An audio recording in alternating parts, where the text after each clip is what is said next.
கிறிஸ்து இயேசுவுக்குள் மிகவும் பிரியமாக அழைக்கப்பட்ட அன்புக்குரிய சகோதர சகோதரிகளே, உங்கள் யாவருக்கும் நம்முடைய பிதாவாகிய தேவனாலும் நம்முடைய கர்த்தராகிய இயேசு கிறிஸ்துவினாலும் கிருபையும் சமாதானம் உண்டாவதாக.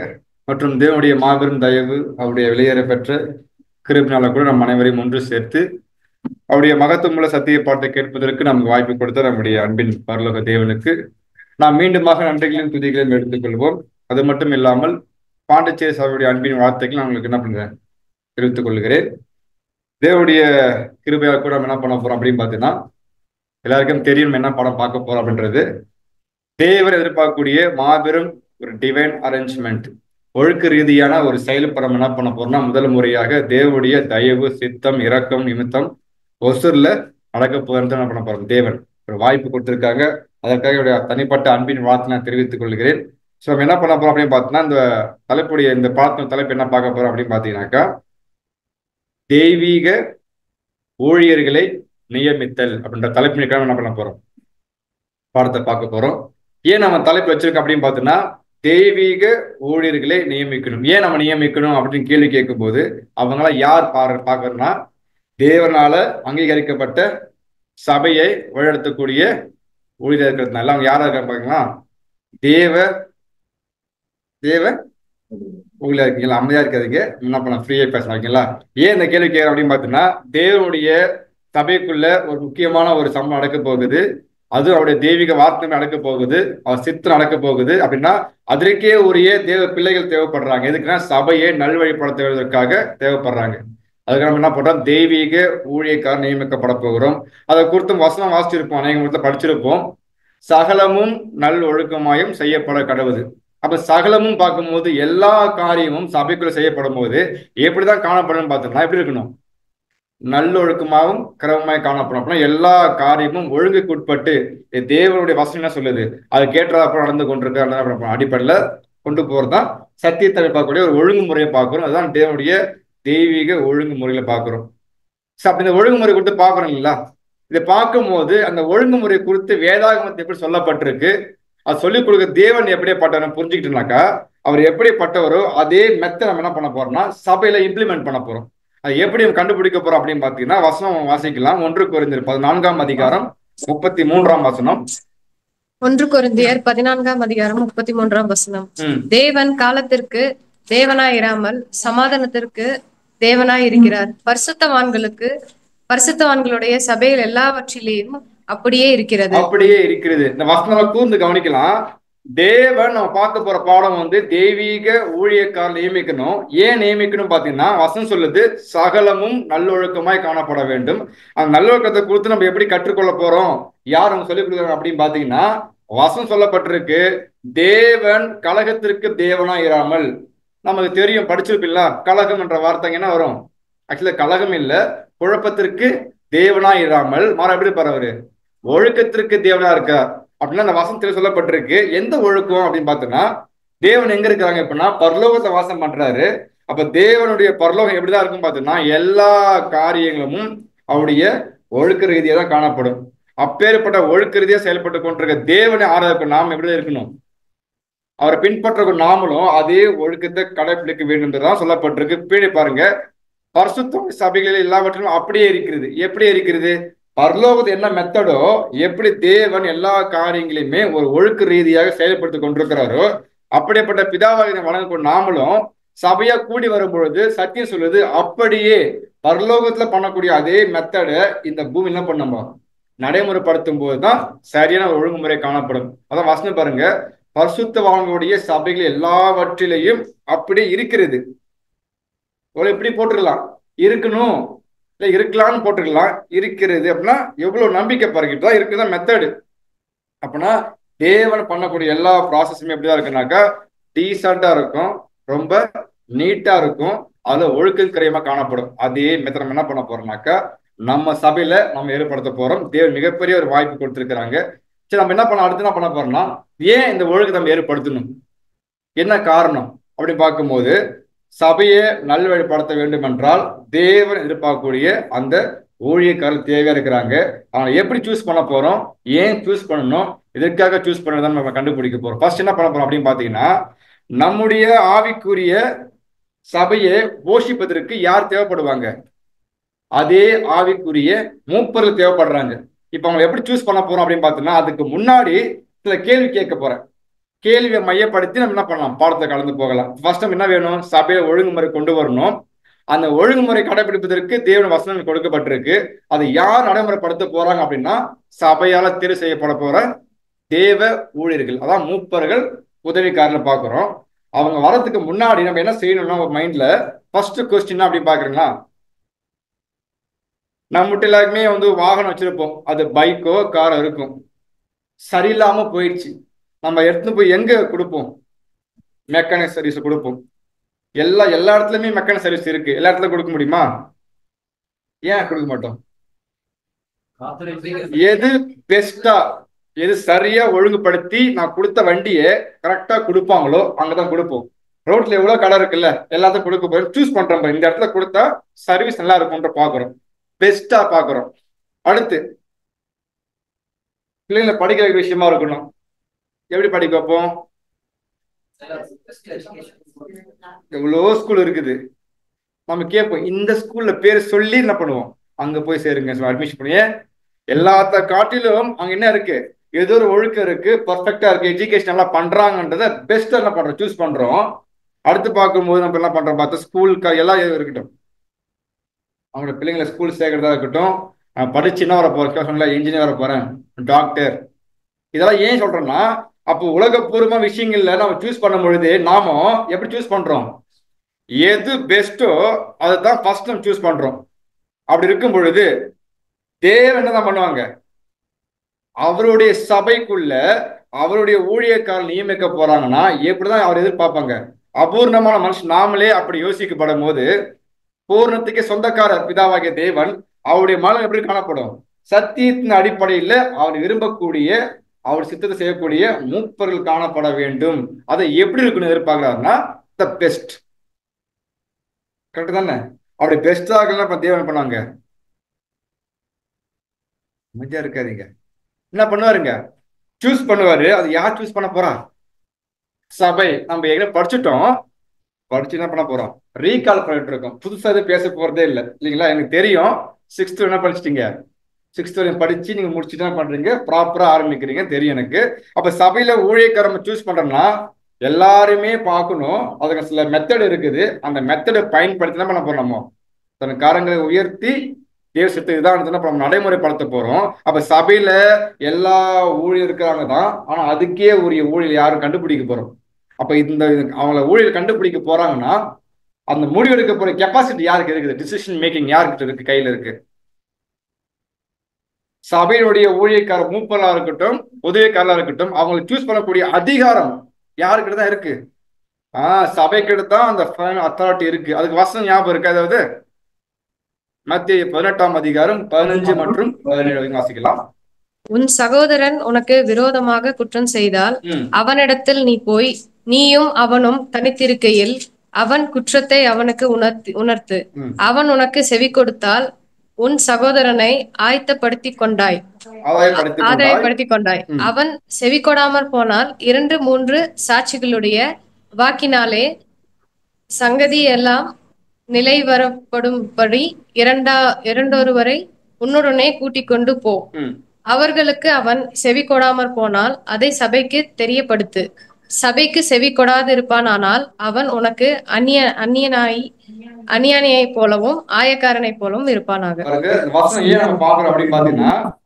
சபையினுடைய அத்தாரிட்டி எப்படி கொடுக்கப்பட்டிருக்கு, தேவன் சூஸ் பண்ணிருக்கான்னு கண்டுபிடிக்க தான் பாக்குறோம் வசனம். ஒரு சகோதரர் மிஸ்டேக் பண்ணிட்டாருன்னா 2 பேரும் பேசி முடிவு பண்ணிக்கணும். ஒருவேளை முடிவு வரலன்னா என்ன பண்ணணும், அந்த சகோதரன் ஆதாயப்படுத்தி 2 பேரை கூப்பிட்டு போகணும். 2 பேரும் போய் சமாதானப்படுத்தி சத்தியத்தை வெளிப்படுத்தி அவரு காம்ப்ரமைஸ் ஆகலைன்னா அடுத்து எங்க பண்ணணுமா, சபைக்கு தெரியப்படுத்து. அவங்க தான் டிசிஷன் மேக்கிங், அவங்க தான் என்ன பண்ண முடிவு பண்ணுவாங்க, இந்த சகோதரன் சரியானவரா, சபைக்கு தகுதியானவரா, அவர் சபையில் இருக்கலாமா வேணாமன்ற எல்லா முடிவு எடுக்கக்கூடியது யாருன்னு பார்த்தீங்கன்னா சபையார். அதான் பாக்குறோம். அப்படின்னா இந்த சபையாருக்கு அவ்வளவோ பொறுப்புகள் கடமைகள் கொடுக்கப்பட்டிருக்கு. இந்த ஒழுங்குமுறை நடக்க வேண்டும் என்றால் யாருக்கிட்ட தான் ரெஸ்பான்சிபிலிட்டி இருக்குன்னு பாத்தீங்கன்னா சபைக்கிட்ட தான் இருக்குது.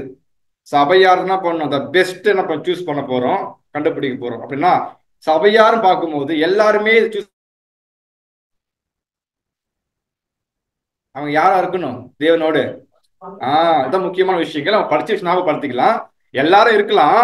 இந்த காரியத்தை யாரு தான் பண்ணணும் அப்படின்னு பாத்தீங்கன்னா, தேவனோடு நல்மனசாட்சி உடன்படிக்கை எடுத்துட்டு தேவனோட பிள்ளைகள், அதாவது ஆவியில் ஜெனிப்பிக்கப்பட்டவங்களுக்கு கொடுக்கப்பட்ட மாபெரும் கடமை பொறுப்பு. அவங்களுக்கு தான் தெரியும் யார் சத்தியத்துக்குட்பட்ட ஊழியர்கள் கண்டுபிடிக்க முடியும். ஆவி இல்லாம எதுவுமே பண்ண முடியாது, நம்மளால கிரகித்து பார்க்க முடியாது. அப்படி ஆவி இல்லாம பண்ணோம்னா மாம்சம் வெளிப்பட்டுரும். கரெக்டுங்களா? அப்ப பரிசுத்தால் ஜெனிப்பிக்கப்பட்ட ஒரு சகோதரன் ஒரு சகோதரன் மட்டும்தான் சபையின் ஊழியக்காரன் எங்களுக்கு எப்படி இருக்கணும் அவங்கள கடமை கொடுத்தா இவன் ஆவிக்குரிய ஜீவியம் நல்லா இருக்குன்றத உணர்வாங்க. ஸ்பிரிட் என்ன பண்ணுவாங்களா, ஏவும் இவர் தான் அப்படின்றத காமிக்கும். எல்லாமே தேவனுடைய ஹோலி ஸ்பிரிட்ல அந்த பிரசன்ஸ் என்ன பண்ணும் நடக்குன்றதா பாக்குறோம். ஒருவேளை நம்ம மாம்சத்துல ஃபீல் பண்ணிட்டோம்னா எப்படி இருக்கணும்? அந்த பேரா படிக்கலாம் சிஸ்டர். சபையின் வாக்கு என்பது ஒவ்வொரு நீதிமானாக்கப்பட்டு முழுமையாக அர்ப்பணித்துள்ள விசுவாசிக்கு ஒரு காரியம் தொடர்புடையதான தனது சொந்த கரங்களை உயர்த்தி ஓட்டு போற விஷயங்கள் யாருக்கு மொத்தம் உறுதி சொல்லப்பட்டிருக்குன்னா, நீதிமானாக்கப்பட்ட கர்த்தர் இயேசுடைய இளையரை பெற்ற ஈடுபடி விசுவாசித்து உள்வாங்கிட்டு அதன் மூலமா நீதிமானாக்கப்பட்ட தேவன பிள்ளைகளுக்கே உரிய மிகப்பெரிய பொறுப்பு. மாறாக கர்த்தருடைய சித்தம் குறித்த தனது நம்பிக்கையினை வெளிப்படுத்துவதற்கான வாய்ப்பினை மாத்திரமே அளிக்கின்றதாய் இருக்கின்றது. பாருங்க, அவங்க என்ன கொடுக்கப்பட்டிருக்குன்னா, சுய சித்தம் வெளிப்படக்கூடாது, மாறாக தேவ சித்தம் எதுவோ அது மட்டும்தான் நடைமுறைப்படுத்தும் வாய்ப்பு கொடுக்கப்பட தவிர நம்முடைய சுய விருப்பங்கள் ஆசைகள் நமக்கு பிடித்தவங்க பிடிக்காத எண்ணத்தை கொண்டு வரக்கூடாது. தேவ சித்தம் இதான் எப்படி கண்டுபிடிக்கிறது? அதான் பார்த்தோம். ஆவி ஜெனிப்பிக்கப்பட்டிருந்தா அவருடைய ஆவி இவ்வளவு என்ன பண்ணோம், நம்மள ஏவப்பட்டு இவங்க அடையாளத்தை கண்டுகொள்ளக்கூடிய வாய்ப்பு செய்யும் பாக்குறோம். ஏனெனில் அவன் கர்த்தருடையவனாய் முழுமையாக இருப்பானால் அவன் தன் சொந்த சித்தம் மறித்து போனதாக எண்ணுவான். ரொம்ப அழகான பாயிண்ட் பாருங்க. ஒருவேளை அந்த சகோதரன் ஒரு சகோதரன் சூஸ் பண்றாங்க இல்லையா, அந்த சகோதரி மைண்ட் செட் எப்படி இருக்கக்கூடாதுன்னா, ஒருவேளை நான் கர்த்தருக்கு முழுமையா இருக்கிறேன் அர்ப்பணத்துக்கு ஃபீல் பண்ணாருன்னா அவருடைய சுய மாம்சத்தினுடைய செயல்கள் என்ன இருக்குமா, எல்லாம் டெத் கண்டிஷன், மறுத்து போனவங்க சுயம் வெளிப்படுமா? மறுத்து போன பேசுவாங்களா? அப்படின்னா அர்த்தமானா மாம்சத்தை கட்டுப்படுத்திட்டு புது சிருஷ்டியுடைய அந்த மனப்பான்மை வெளிப்படும்.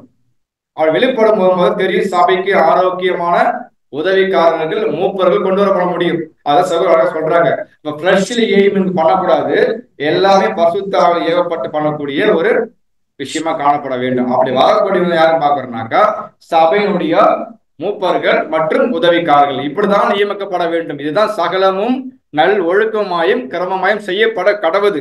இது கட்டளை. அந்த கட்டளை கைப்பற்றி நம்ம என்ன பண்ண போறோம், நடைமுறைப்படுத்தும் போதுதான் தேவனுக்கே உரிய விருப்பத்தை நம்ம சபையில கொண்டு வரோன்றத அவர் பிரியப்படுத்த முடியும். எல்லாம் மாம்சத்துல பண்ண வேண்டாம்ன்றதுதான் நம்ம பாக்குறோம். சரி, ஓகே. நெக்ஸ்ட் என்ன பண்ண போறோம் அப்படின்னு பார்த்தோம்னாக்கா, இந்த எல்டர்ஸ் டீக்கன்ஸ் பாக்குற இல்லையா, அவங்களுடைய வேலை என்ன அப்படின்னு தான் ஒரு ஸ்லைல போடுறோம், ஈஸியா உங்களுக்கு புரிஞ்சுக்க முடியும். மூப்பருடைய ஒர்க் என்னது? போதிக்கக்கூடிய ஊழியர்கள், அதாவது ஆவிக்குரிய ஒர்க்க பண்ணக்கூடியவங்க. அப்படின்னா சபைக்கு என்ன ஆவிக்குரிய குறைபாடு காணப்படுதோ அந்த குறைபாடு எல்லாவற்றையும் பூர்த்தி பண்ணக்கூடிய ஊழியம் கொடுக்கப்படுகிறது. யாருக்கும் பாத்தீங்கன்னாக்கா சபையினுடைய மூப்பர்களுக்கு. இதான் தேவனுடைய டிசைன். அவர் இப்படிதான் பிரிச்சு வச்சிருக்கிறாங்க மூப்பர்ல ஒரு ஊழியங்கள். ஓகே, அடுத்து பார்க்கும்போது உதவிக்காரர்கள், அவங்களுடைய ஒர்க் என்னது? பிசிக்கல் நீட்ஸ், மாம்சிக தேவைகளை பூர்த்தி பண்ணுவதற்காகவே தேவ திருத்தினபடி யார் சூஸ் பண்றாங்க? டீக்கன்ஸ். சபையில எல்லா ஊழியம் செய்யணும். அதை குறித்து போய் பார்க்க போறோம். இது ஒரு பார்த்துக்கங்க, இவங்களுக்கு என்ன ஊழியம், அவங்க என்ன ஊழியம் பார்க்க போறோம். இப்ப எல்டர்ஸ் உடைய குவாலிபிகேஷன் இருக்குது, டீக்கன்ஸ் உடைய குவாலிபிகேஷன் இருக்குது. ரெண்டு பேரும் தான் பண்ண போறாங்க. தேவனுடைய வார்த்தைக்கு இணைங்கதான் ஊழியம் பண்ண போறாங்க. அந்த ஊழியங்கள்ல வித்தியாசம் இருக்கு, நம்ம அதை புரிஞ்சுக்கலாம். ஒண்ணு ஆவிக்குரிய சத்தியத்தை கொடுக்கணும், போஷித்து சபையை நல்வழிப்படுத்தணும். இன்னொருத்த என்ன பண்ண போறாங்கன்னாக்கா சபைக்கு தேவையான அரேஞ்ச்மெண்ட்ஸ் பண்ண போறாங்க.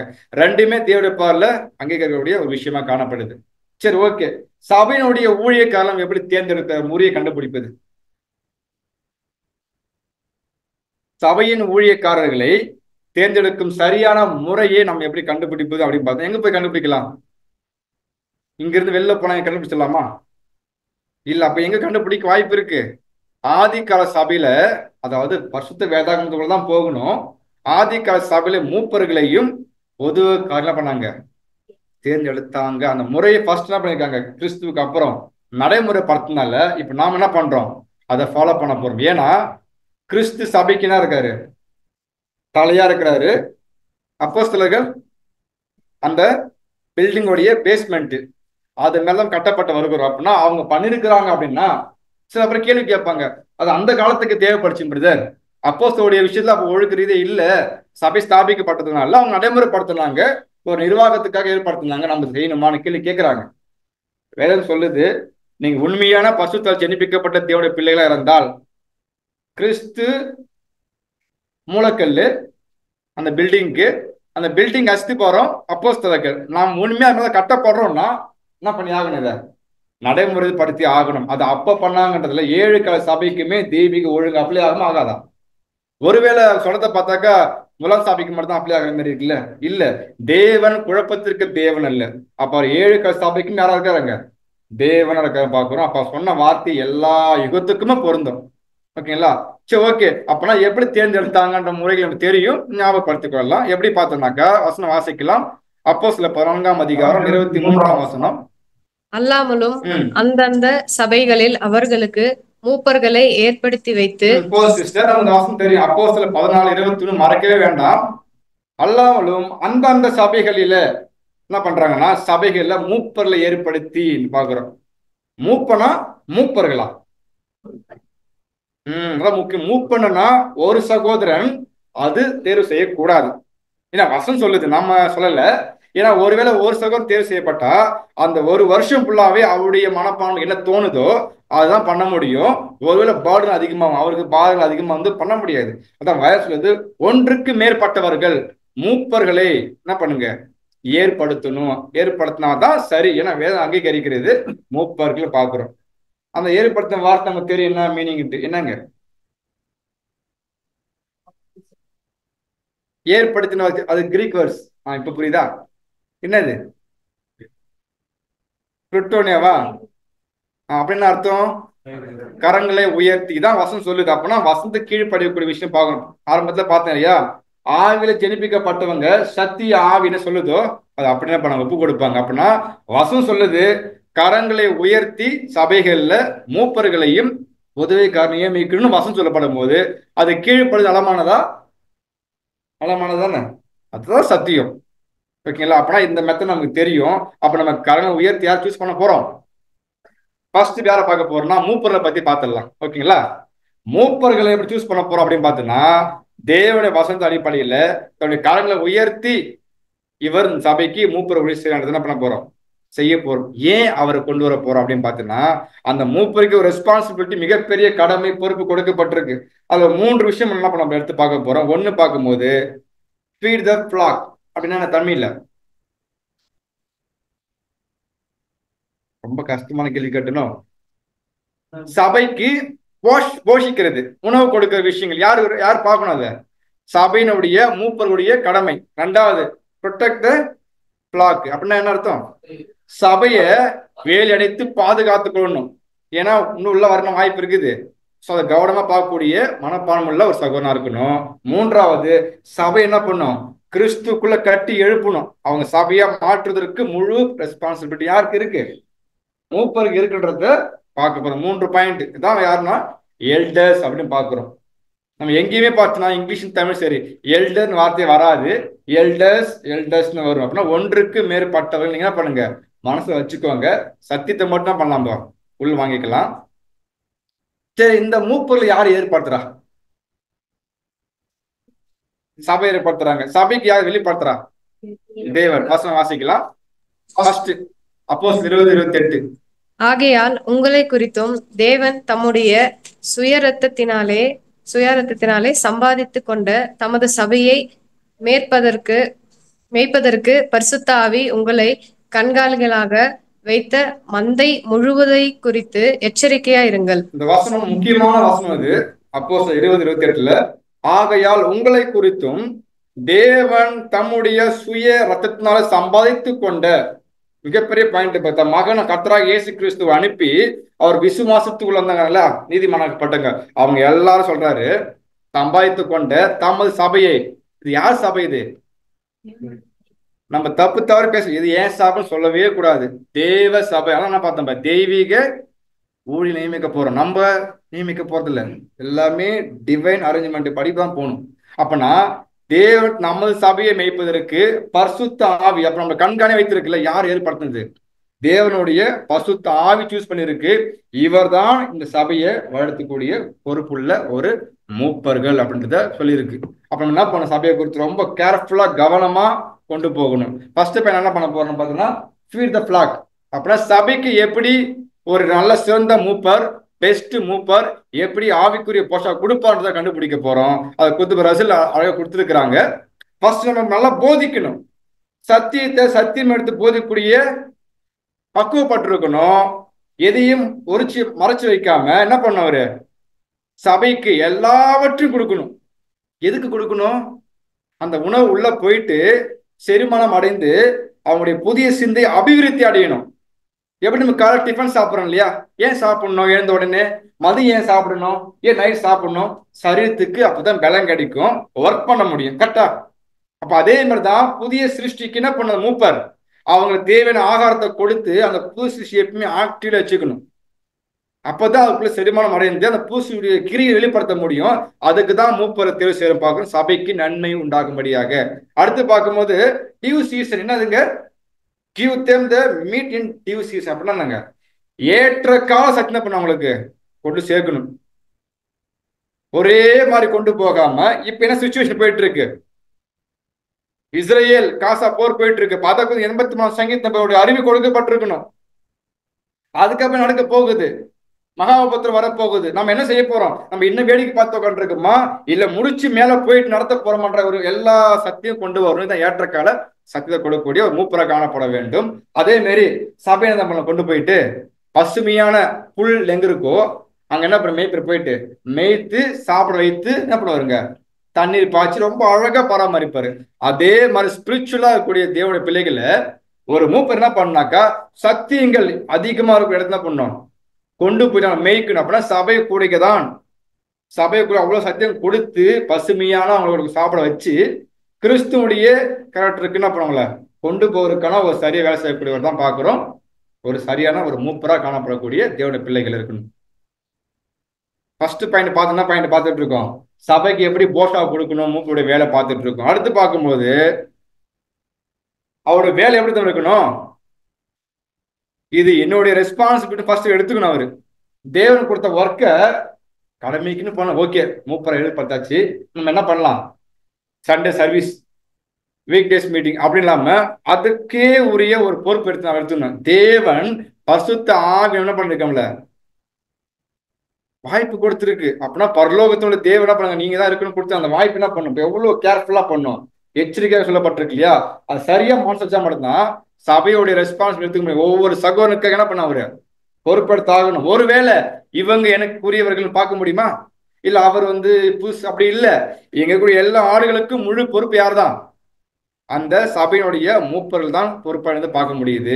அது மட்டும் கிடையாது, என்ன பண்ணுங்க அவங்க சபையை வேலையெடுத்து பாதுகாத்துக் கொள்ளணும். சிம்பிளா பண்ண முடியாது அவங்களால, புரியுதுங்களா? எல்லா விஷயமும் பாதுகாக்கணும். அது மட்டும் கிடையாது, மூப்பு 2 பொறுப்பு கொடுக்கப்பட்டு 2 ரெஸ்பான்சிபிலிட்டி இருக்கு. ஒண்ணு பார்க்கும்போது அவங்களும் யார் தான், ஒரு புது சிருஷ்டி தேவனோட உடன்படிக்கை பண்ணிருக்கிறாங்க, அந்த பொறுத்தையும் நிறைவேற்றணும்.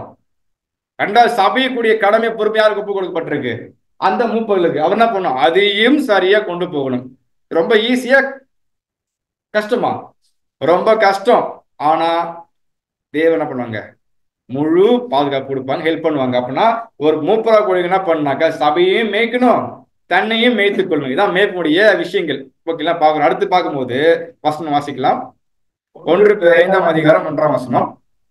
1 பேதுரு 5ஆம் அதிகாரம் 1ஆம் வசனம். உங்களில் உள்ள மூப்பருக்கு உடன் மூப்பனும் கிறிஸ்துவின் பாடுகளுக்கு சாட்சியும் இனி வெளிப்படும் மகிமைக்கு பங்காளியுமாய் இருக்கிற நான் புத்தி சொல்லுகிறது என்னவென்றால், உங்களிடத்தில் உள்ள தேவனுடைய மந்தையை நீங்கள் மேய்த்து கட்டாயமாய் அல்ல. பாருங்க, ரொம்ப அறிவு சொல்லப்பட்டிருக்கு. ஒரு மூப்பன் சபைக்கு போஷாக கொடுக்கணும். அந்த சபை யார் சபை சொல்லப்பட்டிருக்கு, தேவனுடைய மந்தையை மேய்ப்பதற்கு நீங்க தானே பண்ணணும், ரெஸ்பான்சிபிலிட்டி. அதை ஏதோ கொடுத்துட்டாங்க கடமைக்க பண்ணாதீங்க.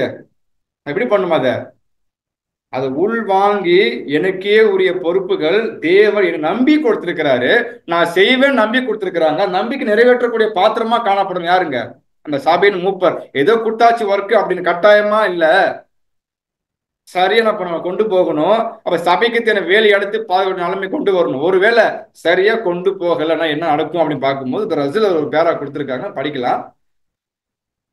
மற்றவர்களை பாராட்டை விரும்பலாகாது. சபையில மூப்பரா ஆயிட்டு ஒரு விஷயம் பண்ணும்போது வந்து விஷ் பண்ணுவாங்க இல்லையா, சூப்பர் பிரதர் பேசும்போது அந்த பாராட்டுறப்ப நம்ம விரும்ப தேவையில்லை, அதுக்காக நியமிக்கப்படல. நீங்க சூப்பரா பண்ணிட்டு சொல்றதுக்கு நியமிக்கப்படல. சபையினுடைய காரியங்களுக்கு தகுதியான மூப்பர் எப்படி இருக்கு சொல்லப்பட்டிருக்கு, படிக்கலாம் அடுத்து. ஒருவேளை தேவன் திசையில் சரியாய் செயல்படுத்தப்பட்டால் சரியானதாய் இருக்கும். ஆனால் அது மனித பாராட்டை நாடிடும் அளவுக்கு தக்கதாய் அது அபாயமாக காணப்படும்.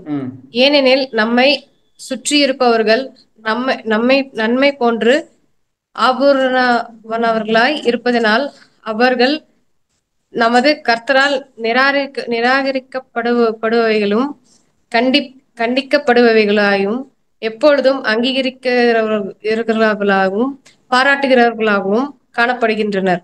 ஆகையால் தேவனுக்கு பிரியமாய் இருக்க வேண்டும் என்றும் அவரது அங்கீகரிப்பையும் இறுதியில் நல்லது என்னும் அவரது வார்த்தையை பெற்றுக்கொள்ள வேண்டும் என்று விரும்புவதே அனுமதிக்கப்பட்டுள்ள ஒரே குறிக்கோளாய் இருக்கின்றது. ஆம், இது கர்த்தருடைய ஆவியை பாருங்க, தெளிவா புரியுது. சபையோட மூப்பர்களுக்கு இந்த மாதிரி ஊழியர்கள் செய்யும் பொழுது, ஏன்னா எல்லா விஷயங்களும் அவங்க தான் முன்னே நடத்துவாங்க இல்லையா, நடத்தப்பட என்ன வர வாய்ப்பு இருக்குன்றாருன்னா மிகப்பெரிய ஆபத்து வர வாய்ப்பு இருக்கு. ஏன்?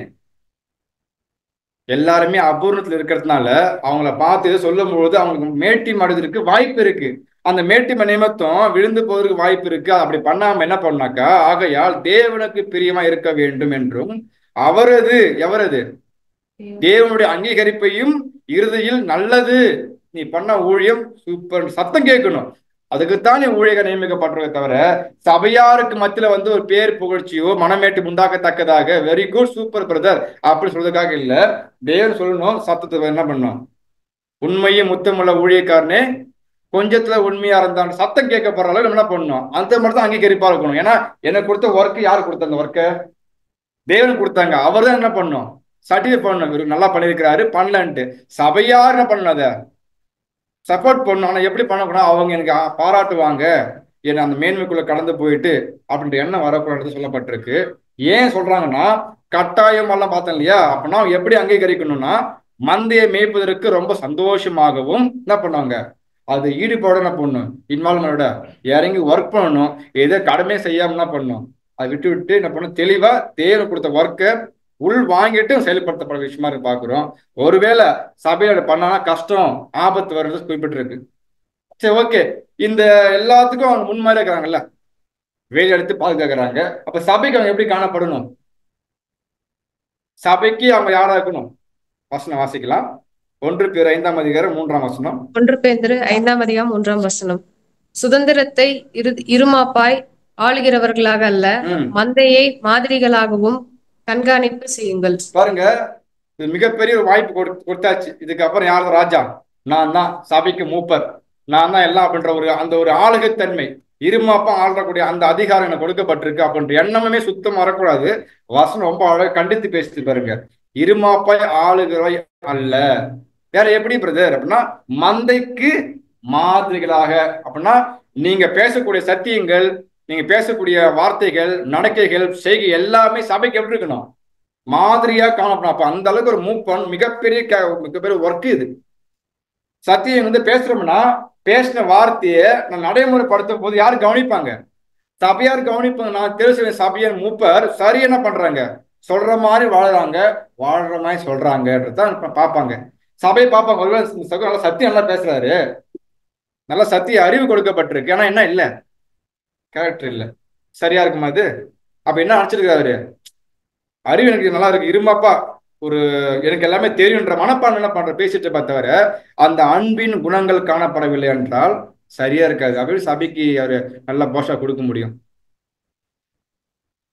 அப்படின்னா அவர் எல்லாத்துலயும் எப்படி இருக்கணும், அவரு முன்மாதிரி எப்படி இருக்கணும்னாக்கா தாழ்மையில முன்மாதிரியா இருக்கணும், பணிவு இரக்கத்துல முன்மாதிரியா இருக்கணும், விசுவாசத்துல முன்மாதிரியா இருக்கணும், வைராக்கியத்துல முன்மாதிரியா இருக்கணும். அதே மாதிரி அவருடைய கேரக்டர் பார்க்கும் எப்படி இருக்கணும், அது பேசப்படணும். இந்த சகோதரன் பார்த்தா இவர் சூப்பர் கேரக்டருங்க, இவரு உண்மையாகவே மூப்பருக்கே ஒரு ஆள் இவர் தான் சொல்லுவோம் இல்லையா, அந்த மாதிரி என்ன பண்ணணும், கேரக்டர் பேசப்படணும். இதுதான் ரோல் மாடல், முன் மாதிரின்னு பார்க்கணும். இப்படிப்பட்ட மூப்பை நம்ம என்ன பண்ணணும்னா மனசுல வச்சுக்கிட்டு நம்ம என்ன பண்ணணும், சூஸ் பண்ணணும். அதாவது தெய்வீக அரேஞ்ச்மெண்ட், தெய்வ சித்தத்தை பார்க்க முடியுது. அப்ப என்ன பண்ண பார்த்தோம்னாக்க இவங்க தான் என்ன பண்ணுவாங்க, மந்தைக்கு மாதிரியா இருப்பாங்க. கண்காணிப்பு செய்யுங்கன்ற, கண்காணிப்பு செய்யணும். என்ன பண்ணணும், என்ன அர்த்தம் கண்காணிப்புனா? வசனம் வாசிக்கலாம். 1 தீமோத்தேயு 3ஆம் அதிகாரம் 1ஆம் வசனம். 1 தீமோத்தேயு 3ஆம் அதிகாரம் 1ஆம் வசனம். கண்காணிப்பை விரும்புகிறவன் நல்ல வேலையை விரும்புகிறான். இது உண்மையான வார்த்தை. இது உண்மையான வார்த்தை. அப்படின்னா கண்காணிப்பை பத்தி விரும்பலாமா? கண்காணிப்பு என்னது? சபைய சூப்பர்வைஸ் பண்றது. அந்த வேலைக்கு நான் ஆசைப்படுறேன். இது சரியானதா? வசந்த பார்த்து பதில் சொல்லுங்க. வசனம் என்ன சொல்லுது? கண்காணிப்பை விரும்புகிறவன் நல்ல வேலையை விரும்புகிறான். பண்ணலாம், தப்பு கிடையாது, எந்த மனநிலைமை அப்படின்னு பார்த்தீங்கன்னா இது தேவனுடைய ஒர்க்கு. அந்த ஒர்க்கு கொடுக்கப்பட்டா அவருடைய வார்த்தைக்கு இணங்கி சரியா செய்யணுன்ற விருப்பத்தை தெரிவிக்கிறாங்கல்ல, அப்படி இப்படி பூஸ்டிஸுடைய தாட்ல சிந்திக்கணும். அதான் விரும்பக்கூடிய தன்மை. ஒருவேளை இந்த வாய்ப்பு கொடுத்தா அவருக்கு என்ன பண்ண தெரியும், நான் பண்றேன் பேரு, அவர் ஒழுங்கா பண்ணவே தெரியல அப்படின்ற மனப்பாடம் இருக்கு இல்லையா, அப்படி விரும்பக்கூடாது. அப்படி விரும்பினாக்கா தேவன் கொடுக்க போறது இல்ல. வசனம் சொல்லப்படுறது பார்த்தோம்னாக்கா அழகா சொல்லப்பட்டிருக்கு, கண்காண விரும்பணும். அது எப்படி விரும்பணும் பார்த்தா, தேவனுக்கு ஏற்ற ஊழிய செய்வேன், மனத்தாழ்மையோடு கொடுத்தா நான் பண்ணுவேன், வாய்ப்பு வந்துச்சுன்னா நான் என்ன பண்ணுவேன், சரியா பயன்படுத்துவேன் அப்படின்ற ஒரு மனத்தாழ்மையோடு சொல்லணும். தேவனு கேள்வி கேட்கிறாங்க, யாரை அனுப்புவே சொல்லும் போது இயேசு கிறிஸ்து என்ன பண்ணாங்க, அங்கேயே ஒப்புக்கொண்ட பரலோகத்துல, இதுவா அடியேன், அப்பா நான் மகன் நான் இருக்க, நான் போற சொல்ல, அடியேன் யாருன்னா அப்படின்னா அவருடைய ஊழியக்காரன், நான் ஊழியக்காரன் இருக்க, நான் போறேன். எவ்வளவு வார்த்தை பாருங்க. அவர் ஒரே பேர குமாரன், மிகப்பெரிய அத்தாரிட்டி உள்ள லோகோஸ். அவரு போய் சொல்ல, அப்பா நான் மகன் நான் போறேன் அப்படி சொல்லாம எவ்வளவு தாழம் பாருங்க. அடியேன் உமக்கு ஊழியக்காரன் நான் இருக்க, நான் போய் செய்யறேன் உங்களுடைய வேலையை. அந்த மனப்பான்மை இருக்கிறவங்களுக்கு தான் விரும்பக்கூடிய தன்மை. ஏசு விரும்பினாரா? தேவர் கட்டாயம் போன்னு புஷ் பண்ணல. கேள்வி கேட்டாரு, அவர் விரும்பினாரு, அனுப்புனாரு. அதே கேள்வி கேட்கப்படுது, விரும்புறியா? விரும்புறோம். தேவ சொல்ற மாதிரி மனத்தாழ்மை செஞ்சோம்னா கட்டாயமா அந்த ஒர்க்கு சக்சஸ். நான் தான் பண்ணணும், நான் மட்டும்தான் பண்ணுவேன், என்னால மட்டும்தான் முடியும்ன்ற அந்த எண்ணம் போச்சுன்னா அங்க ஃபெயிலியர், சபை பாதிக்கப்படும். இதான் ஆபத்துக்குள்ள கொண்டு போறது. மாம்சம் வெளிப்படக்கூடிய சிந்தனை காலப்படுது பார்க்கிறோம். ஒருவேளை இந்த தமிழ்ல போட்டிருக்கல பழைய சிஸ்டர், கண்காணிக்குரிய மெய்ப்பனுக்குரிய பணியினை விரும்புவது என்பது நல்லதொரு விருப்பமாகும். நல்ல ஒரு விருப்பம் தான். இந்த ஊழியம் செய்யணும்னு ஆசைப்படுறது நல்ல ஒரு விருப்பம் தான், குறிக்கோளும் ஆகும். ஒருவர் மந்தையை மேய்த்து பெணும் பணியை சரியாக கவனித்துக் கொள்வாரானால் மற்ற காரியங்களுக்கு அவருக்கு நேரம் இராது. நீ விரும்பிட்டல்ல சபைய கண்காணி விரும்பிட்டீங்க, அப்ப என்ன பண்ணுவாங்க, விரும்பக்கூடியவங்க அந்த வேலைக்காக முழுமையா என்ன பண்ணுங்க, ஒப்பு கொடுக்கணும். எல்லா வேலையும் பண்ணிக்கிட்டு அந்த பிக்சரை பாக்குறோம் இல்லையா, எல்லா ஒழுக்க போட்டு இதையும் பார்த்தோம்னா கட்டாயம் பண்ண முடியும். அப்படின்னா அவர் தெரியணும், இந்த வேலை விரும்புறவங்க செய்யணும்னாக்க என்ன பண்ணுவாங்க, மற்ற காரியங்களுக்கு அவருக்கு நேரமே இராது. ஏன்? அடுத்து படிக்கலாம். கர்த்தருடைய ஜனங்கள் மத்தியிலிருந்து மூப்பர் ஊழியத்திற்கென்று என்ன நேரம் பார்த்தோம்னா, தேவனுடைய பிள்ளைகளை எப்படி போஷிக்கணும், அவங்களை எப்படி ஊழியம் செய்யணும், எப்படி மந்தைய பாதுகாக்கணும், எங்க சக்தியில காணப்படுது, எங்க கூட்டு மீட்டிங் அட்டன் பண்ண வைக்கணும் அப்படின்றதுதான் அவருடைய மைண்ட் செட் காணப்படுமே தவிர 8 மணி வரைக்கும் தப்பு கிடையாது. எக்ஸ்ட்ரா லோடு ஏத்திக்கிட்டு அங்கேயே மாட்டிக்கணும், சபை குடிக்கு வர முடியாம போன் பண்ணுறது நீங்க பாத்துக்கோங்க சொல்றேன், இந்த மாதிரி நான் செட் ஆகாது. ஏன்னா அவர் கஷ்டப்பட்டவன் ஆயிடும், இப்படி புரிஞ்சுக்கலாம். ஏன்னா அவங்களுக்கு ஒர்க்லோடுக்கு அதிகமா இருக்குது. நான் மீண்டும் ஒரு கடமை கொடுத்துட்டு அவரை முடியாம கொடுத்துட்டு அவரை கஷ்டப்பட்ட விட தெளிவே நான் சூஸ் பண்ணணும். அதையும் அவர் பார்க்க முடியும், இதையும் மேனேஜ் பண்ண முடியும், புரிஞ்சுக்கணும். இந்த ஊழியத்தை நாடுவதில் ஒவ்வொருவரும் இது அப்படியே ஆப்போசிட் நெகட்டிவ் பாயிண்ட். பெருமை வளர்ச்சியடைவதற்கு அதிகாரத்தை எடுத்துக்கொள்வதற்கும் ஆபத்து இருப்பதை நினைவில் கொள்ள வேண்டும். ஒரு பக்கம் பார்க்கும்போது தாழ்மைப்படுத்துறது நல்லது இல்ல, வேற மாதிரி நம்ம காமிச்சோம்னாக்கா பெருமை உள்ள வந்துட்டு சபைக்கே பாதிப்பு உண்டு போன்றதுதான் சொல்லப்பட்டிருக்கு. இது ஒரு மூப்பு கூடிய கேரக்டர், அவங்க இப்படிதான் இருக்கணும். ஃபர்ஸ்ட் என்ன பாயிண்ட் பார்த்துட்டு இருக்கோம், சபைக்கு என்ன பண்ணும், போஷா கொடுக்கக்கூடிய மூப்பொருள் எப்படிலாம் இருப்பாங்கன்றத நம்ம என்ன பண்ண பார்த்து வரோம். அடுத்து எப்படி தான் இருப்பாரு படிக்கலாம். 1 தீமோத்தேயு 3ஆம் அதிகாரம் 4ஆம் வசனம். தன் சொந்த குடும்பத்தை நன்றாய் நடத்துகிறவனும் தன் பிள்ளைகளை சகல நல்லொழுக்கமுள்ளவர்களாக கீழ்ப்படிய பண்ணுகிறவருமாய் இருக்க வேண்டும். அடுத்து மிகப்பெரிய பொறுப்பு.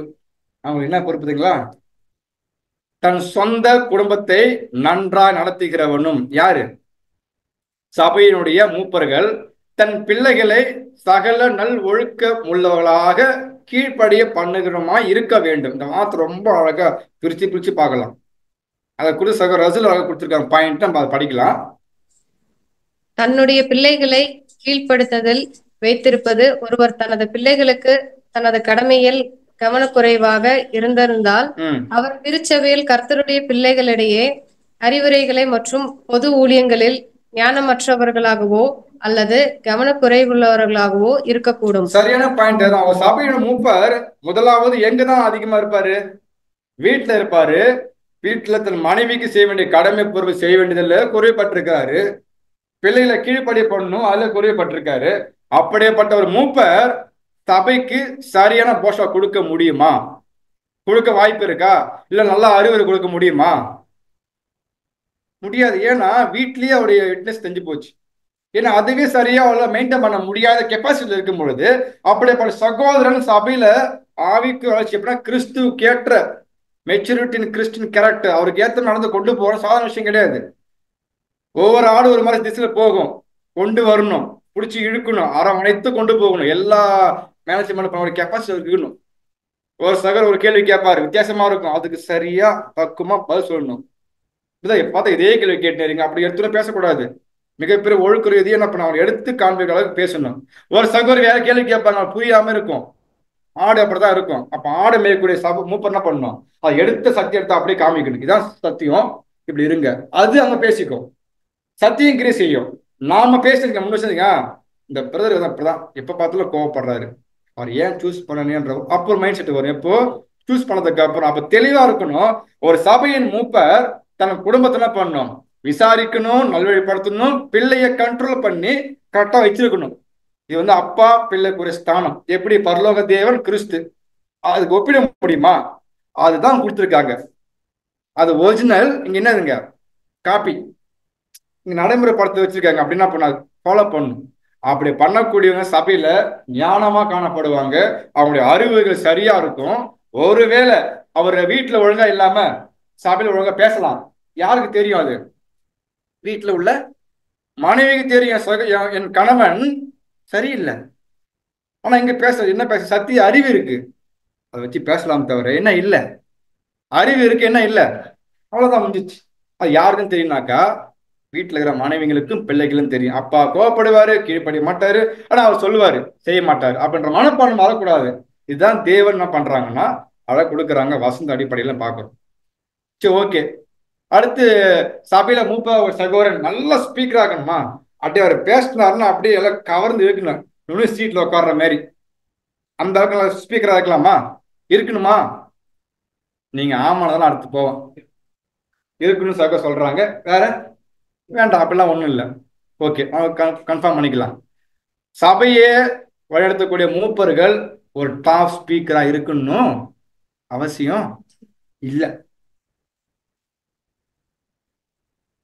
ஓகேங்களா? அதுக்கு பைபிள் அநேக உதாரணம் இருக்குது. 2 எக்ஸாம்பிள் மட்டும் பார்க்க போறோம். 1 எக்ஸாம்பிள் யாருன்னு பார்த்தோம்னா மோசஸ். தேவன் மோசஸ் என்ன பண்றாங்க? எல்லா அவ்வளோ கூட்டம் இஸ்ரேல் மக்களை வழிநடத்தும்படி சூஸ் பண்ணும்போது, ஐயோ என்னால முடியாது, நான் என்ன பண்ண மாட்டேன், தத்தி தான் பேசுவேன். நான் பேசுறதுக்குள்ளே அவ்வளவு பேர் புரியுமா தெரியல, ஆண்டவரே விட்டுருங்கன்றாரு. அப்ப தேவனை கேள்வி கேட்பாங்க, வாயை உண்டு பண்ணது யாரு, நாக்கு உண்டு பண்ணது யாரு பேசுவாங்க. அப்படின்னு அர்த்தம். அங்க மோசையை வந்து திக்குவாயா இருந்தாலும் எவ்வளவு ஸ்ட்ரென்த் சொல்லுவோம்? தோராயமா 24 lakhs சொல்லுவோமா? அவ்வளோ ஜனத்தை வழிநடத்துறது யார் தான்? மோசே. முடிஞ்சுதா? நல்லா பேசி அப்படியே ஃப்ளூயண்டா பேசி கவர் பண்ண அவசியம் இல்லை. நடக்க வேண்டிய விதத்துல என்ன பண்ணணும்? நடத்தின வசனம் வாசிக்கலாம் பாருங்களேன். வசனம் 4 முதல் 12 வரை. அப்பொழுது மோசே கர்த்தரை நோக்கி, ஆண்டவரே, இதற்கு முன்னாவது தேவரீர் உமது அடியானோடே பேசினதற்கு பின்னானது நான் வாக்கு வல்லவன் அல்ல, நான் திக்குவாயும் மந்தனாவும் உள்ளவன் என்றான்.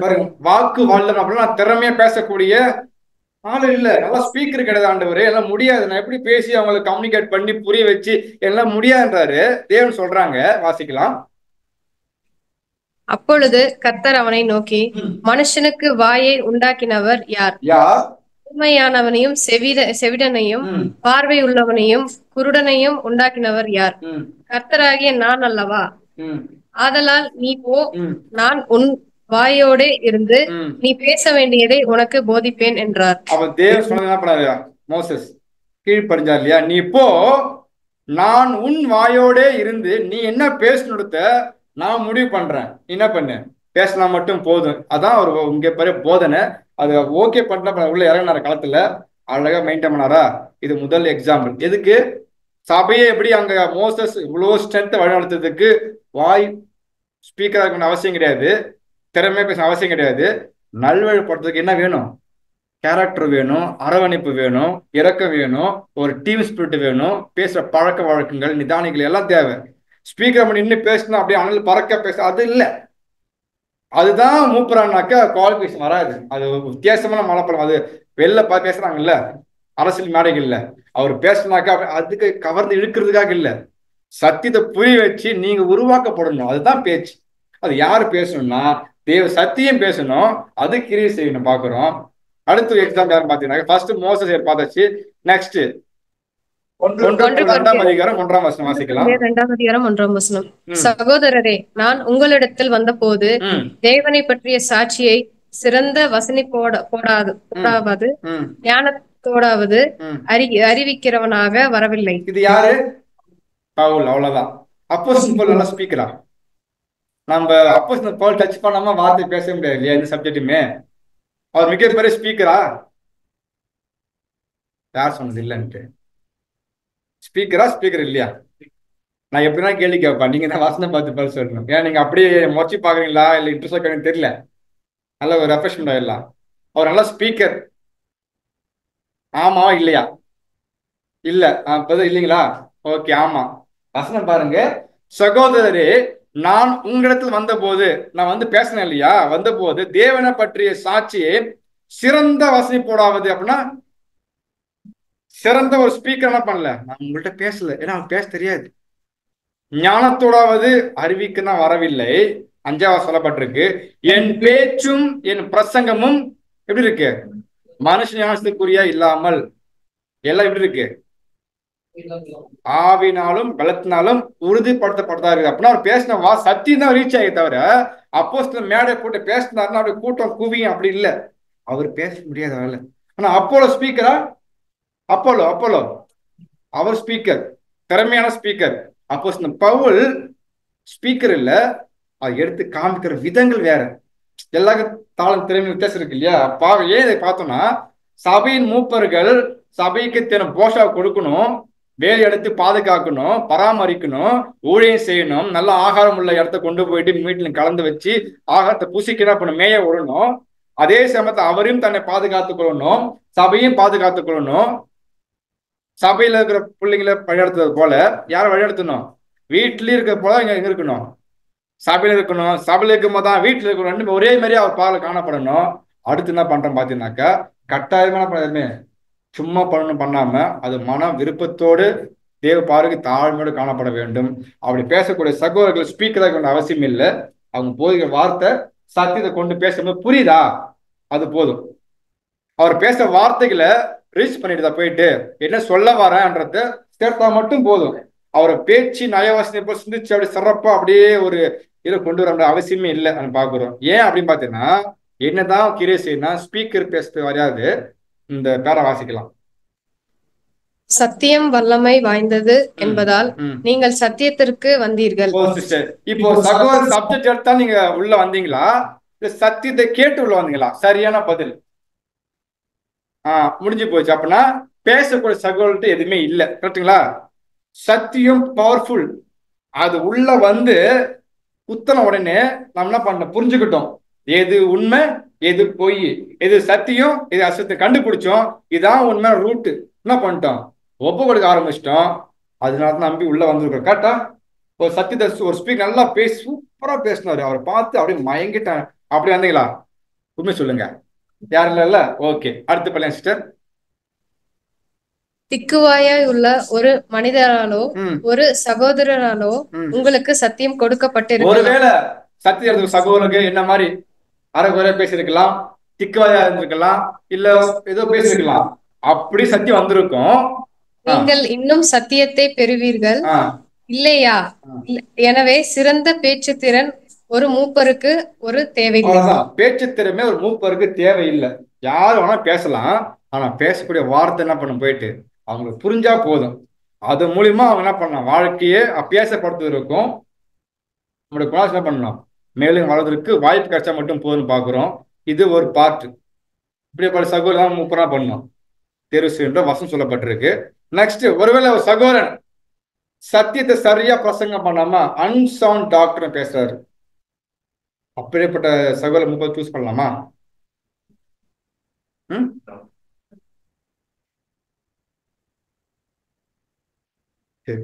தீத்து 1:9 வசனம் செய்யலாம். தீத்து 1:9. ஆரோக்கியமான உபதேசத்தினாலே புத்தி சொல்லவும் எதிர்பேசுகிறவர்களை கண்டனம் பண்ணவும் வல்லவனுமாய் இருக்கும்படி தான் போதிக்கப்பட்டதற்கேற்ற உண்மையான வசனத்தை நன்றாக பற்றுக்கொள்ளுகிறவனுமாய் இருக்க வேண்டும். இதான் மூப்பனுடைய கெப்பாசிட்டி. ஆரோக்கியமான உபதேசத்தினாலே புத்தி சொல்லணும். சிஸ்டர், பிரதர், இதுதான் சத்தியம், இது நீங்க படிச்சு பாருங்க, இது உண்மையில உங்களுடைய ஆவிக்குரிய ஜீவியத்திற்கு எப்படி இருக்கும், ரொம்ப ஆரோக்கியமா இருக்கும். சொல்லும் போது அவங்களுக்கு அது ஒரு ஃபீல் வரணும். அப்படித்தான் புத்தி சொல்லணும். உங்களுக்கு 2 டைம் ஒரே சொல்லிட்டு எப்பயும் ஒரே கேள்வி கேட்டுருக்கீங்க, உங்களுக்கு புரியாது அவங்களுக்கு அப்படின்னு கேட்கக்கூடாது. ஏன்னா இது எல்லாமே கரெக்ட் டெவலப்மெண்ட். சபையார் மூப்பர் வளரணும், சபையாரம் கொண்டு போகணும். இதுதான் மிகப்பெரிய கரெக்டர். அடுத்து பாருங்க, கண்டனம் பண்ணணும். எப்படி கண்டனம் பண்ணலாம்? சத்தம் போட்டு கத்தி அப்படி பண்ணலாமா? எது சரி தவறுத எடுத்து காண்பிக்கக்கூடிய மனப்பான்மை.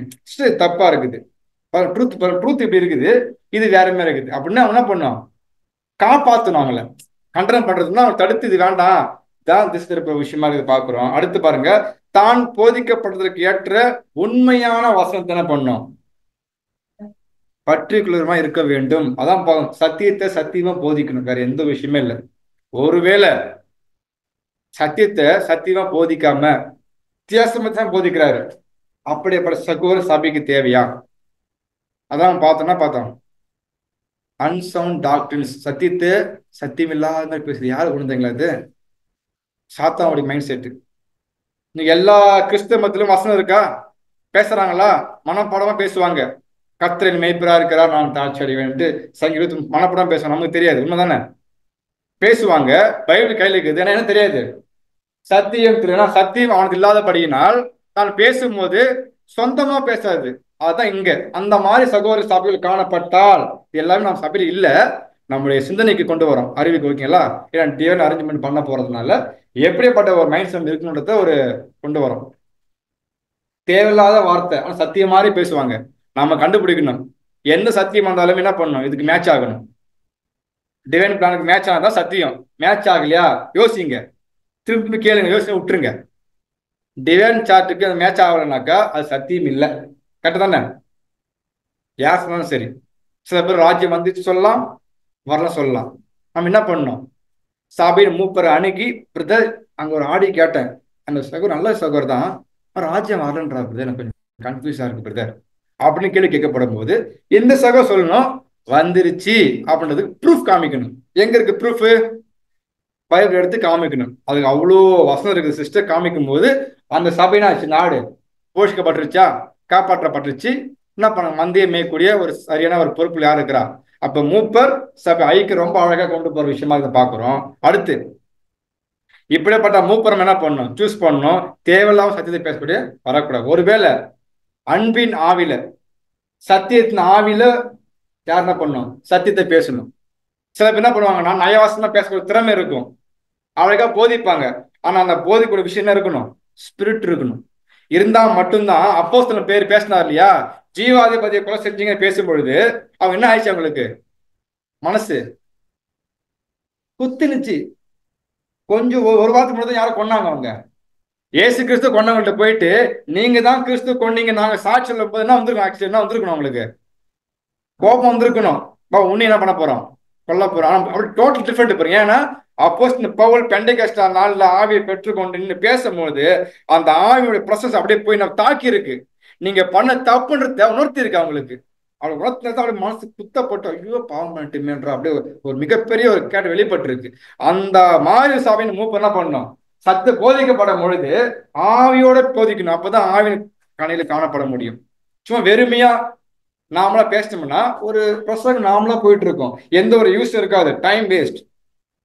ஏன்னா சபையின் மூப்பர் என்ன பண்ணணும், ஆவிக்குரிய போஷா கொடுக்காருன்னா ஆடுகளுக்கு பிரயோஜனமா இருக்கணும். அதை சாப்பிட்டு தன் வாழ்க்கையில ஒரு வெளிச்சத்தை காணணும். அவங்க நீங்க உலகத்துக்கு வெளிச்சமா இருக்கிறீங்க, உப்பா இருக்கிறீங்கன்னாக்கா வெளிச்சம் எப்படி வரும், எப்படி உப்பா மாற முடியும்? அவங்களை யாரு மோல்டு பண்ணணும் பாத்தீங்கன்னா சபையில் நீங்க செஞ்ச ஊழியம் என்ன பண்ணுவாங்க, ஊழியக்காரர்கள் தான் உப்பான ஒரு சாரத்தை கிட்ட கொண்டு வரணும். சில பேர் உப்பு தான் உப்பா வந்திருப்பாங்க, அந்த உப்பை நம்ம சுத்திகரிக்கணும், வெண்மையாக்கணும், டேஸ்ட் கொண்டு வரணும்னா சபையின மூப்பர் என்ன பண்ணணும், இறங்கி ஒர்க் அவுட் பண்ணக்கூடிய விஷயமாக பாக்குறோம். இது எல்லாமே பாக்குறோம். ஃபீட் த ஃபிளாக் ஃபர்ஸ்ட் பாயிண்ட் முடிஞ்சிச்சு. ஓகேங்களா? இப்படிப்பட்ட மூப்பர் சபைக்கு இருந்தா ஆரோக்கியமா இருக்கும் நம்ம பார்க்கணும். செகண்ட் பாயிண்ட் அது ப்ரொடெக்ட் த ஃபிளாக். அப்படின்னா மந்தைய அவர் பாதுகாத்தே ஆகணும். இன்னொரு விஷயம் பார்த்தோம், அவர் குடும்பத்தையும் பாதுகாக்கணும், அவரையும் பாதுகாக்கணும், சபையும் பாதுகாக்கணும். மிகப்பெரிய ஆசீர்வாதம் இருக்கு. ஏன் டபுள் ஆசீர்வாதம்? தேவன் பாக்குறாங்க பாருங்க, ஒரு சகோதரர் எங்க இருக்கா, சகோதரர் நம்ம சபைக்குள்ள தான் இருக்கிறாங்க, நம்ம குடும்பத்துக்குள்ள தான் இருக்கிறாங்க. நம்ம குடும்பத்திலிருந்து ஒரு சகோதரன் ஏற்படுத்தி பிரதர் நீங்க பண்ணா நல்லா இருக்கும் நாங்க என்ன பண்றோம் நினைக்கிறோம் அப்படின்ற ஆவி என்ன பண்ணோம். நீங்க ஏவப்பட்டு பேசும்போது அது அருமையா இருக்கும். நான் மனசுக்கூடாது மூப்பரன் ஏதோ அவங்க பண்ண போறாங்க இல்ல, நம்முடைய சகோதரன் நம்முடைய குடும்பத்துல ஒரு அன்னஸ்தானத்துல இருக்கக்கூடிய சகோதரன் பண்ண போறாங்க, ஏற்படுத்தி பொறுப்பு கொடுக்க போறோம், நீங்க பண்ணுங்க. அவ்வளவுதான். நம்ம பெரிய அளவில் எதுவும் என்ன பண்ண தேவையில்ல, இமேஜின் பண்ண தேவையில்ல பாக்குறோம். அதுக்கு என்ன பண்ணு பார்த்தீங்கன்னா சபைக்குள்ள தேவையில்லாத ஓனாய் மாதிரி எழும்பக்கூடிய வெளில வர மாட்டாங்க, உள்ளந்தான் எழும்புவாங்க. அப்படியேப்பட்ட சரியா பார்த்து என்ன பண்ணணும், மீதியான வேலி எடுத்து அவங்க பாதுகாக்கணும். யார்ட்டு இந்த அந்த ஒரு ஓனாய் மாதிரி உள்ள யாரும் இருக்கும் பட்சத்தில் இருக்க வாய்ப்பு இல்லை, இருந்தாங்கன்னா வசம் சொல்லுது இருக்க வாய்ப்பு உண்டு. இருந்தாலும் சபையின் மூப்பர்கள் அந்த சபையை சரியா பாதுகாக்கணும். வசனம் வாசிக்கலாம். அப்போ 20ஆம் அதிகாரம் 29. அப்போஸ்தலர் 20:29. நான் போன பின்பு மந்தையை தப்ப விடாத கொடிதான ஓநாய்கள் உங்களுக்குள்ளே வரும். பாருங்க, நான் போன பின்பு யார் சொல்றா, அப்போஸ்தலர் பேசுறாங்க. மந்தையே தப்ப விடாம ஓனாய் என்ன பண்ணும், சாதாரண ஓனாய் இல்ல, கொடிதான ஓனாய்கள் உள்ள வந்து மந்தையே அழிச்சு போட்டுரும், சபையே கெடுத்துரும், கிறிஸ்து அங்கத்தையே என்ன பண்றோம் பிரிச்சு போட்டுரும். அது மிகப்பெரிய துரோகம். பார்த்தீங்கன்னா சபை கிறிஸ்து சரித்த அங்கம் சேராபடிக்கு மிகப்பெரிய வாய்ப்பு நடந்துட்டு இருக்கு. ஒரு திட்டம் இது. அதனால நீங்க என்ன பண்ணுங்க, ரொம்ப எச்சரிக்கையா இருங்க, ஜாக்கிரதையா இருங்க அப்படி சொல்லப்பட்டிருக்கு. இந்த பேராகிராம் வாசிக்கலாம். ஏன் மூப்பர்கள் எச்சரிக்கையா இருக்க வேண்டும் அப்படின்னு படிக்கலாம். நான் போன பின்பு மந்தையை தப்ப விடாத கொடிதான் ஏன் மூப்பர்கள் எச்சரிக்கையா இருக்க வேண்டும் என்பதற்கு 2 காரணங்கள் இருக்கின்றன. முதலாம் காரணமானது அப்போஸ்தலர் சொல்லியுள்ளது போன்று மந்தையே தப்ப விடாத கொடிதான ஓநாய்கள் அவருக்குள்ளே வரும் என்பதாக. அப்போஸ்தலர் பேசுற மாதிரி சபைக்கு என்ன வரும் கட்டாயமா, கொடிதான ஓனாய் உள்ள மனப்பான்மை கொண்ட சகோதரர் எழும்புவதற்கு வாய்ப்பு உண்டுன்றது அப்போஸ்தலர் அப்பயே பேசிட்டாங்க. நம்ம கூர்ந்துக்க ஃபர்ஸ்ட் பாயிண்ட். அடுத்து ஓநாய்களானது எந்த ஒரு காலப்பகுதியிலும் மந்தையில் அங்கம் வகிப்பவர்களாக இருக்கவில்லை என்பது சுட்டி காணிக்கப்படுகின்றது. இவர்கள் தங்களை ஓநாய்கள் என்று காண்பித்து கொள்வதில்லை. ஓநாய்கள் சுபாவமுள்ள ஒரு குறிப்பிட்ட வகுப்பார். சபையாருடைய தங்களை இணைந்து கொள்ள நாடிடுவார்கள் என்று சொல்ல மாட்டாங்க. ஓநாயுடைய சுபாவத்தை வெளிப்படுத்தக்கூடியவர்களா காணப்படும். எங்க சபைக்குள்ளேயே இருந்துகிட்டு ஆடுகளை போல இருந்துகிட்டு உள்ளத்துல அவர்கள் எப்படி இருப்பாங்க, பச்சிக்கிற ஓனாய் படிக்கிற இடத்துல ஆனா ஆடு போலதான் இருப்பாங்க, ஆடு போலயே பேசுவாங்க, எல்லாம் பண்ணுவாங்க.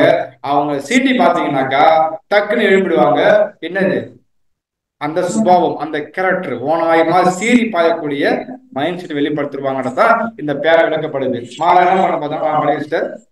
என்று அப்போஸ்தலருடைய எச்சரிப்பானது சுட்டிக்காட்டப்படுகின்றதாய் இருக்கின்றது. கள்ள தீர்க்கதரிசிகளுக்கு எச்சரிக்கையா இருங்கள்.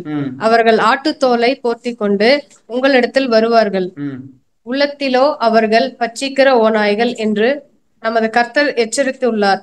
இது வஞ்சிப்பதை குறிக்கின்றதாய் ஆட்டுத்தோலை போர்த்தி கொண்டு இருக்கின்றது. ஆட்டுத்தோலை போன்ற நடந்த ஆடுகள் மத்தியில் காணப்பட்டு மற்றும் ஆட்டுத்தோலை போர்த்தி கொண்டு தங்களை ஆடுகள் என்றும் இராத காண்பித்து கொள்பவர்கள், ஆனால் ஒருபோதும் உண்மையான ஆடுகளாய் இராதவர்கள் என்பதை சுட்டிக்காட்டப்படுகின்றதாய் இருக்கின்றது. மந்தைக்குள் இவர்கள் வருவதற்கான நோக்கம் சுயநலமானதாய் இருக்கும் மற்றும் இவர்களானது ஆதிக்கமானது ஆடுகள் மத்தியில் ஓனாய் கொண்டிருக்கும் ஆதிக்கமாகவே இருக்கின்றது. பாருங்க எப்படி இருப்பாங்கன்னா, ஆட்டுத்தோலை போர்த்து கொண்டு ஆடுகள் மாதிரி தான் இருப்பாங்க. ஆனா எப்படி இருப்பாங்க பார்க்கும்போது உள்ளத்திலோ எப்படி இருப்பாங்க, அவங்க ஓனாய் மாதிரி இருப்பாங்க. ஏன் சொல்லப்பட்டிருக்குன்னா, இதை யாரு கண்டுபிடிக்கணும்?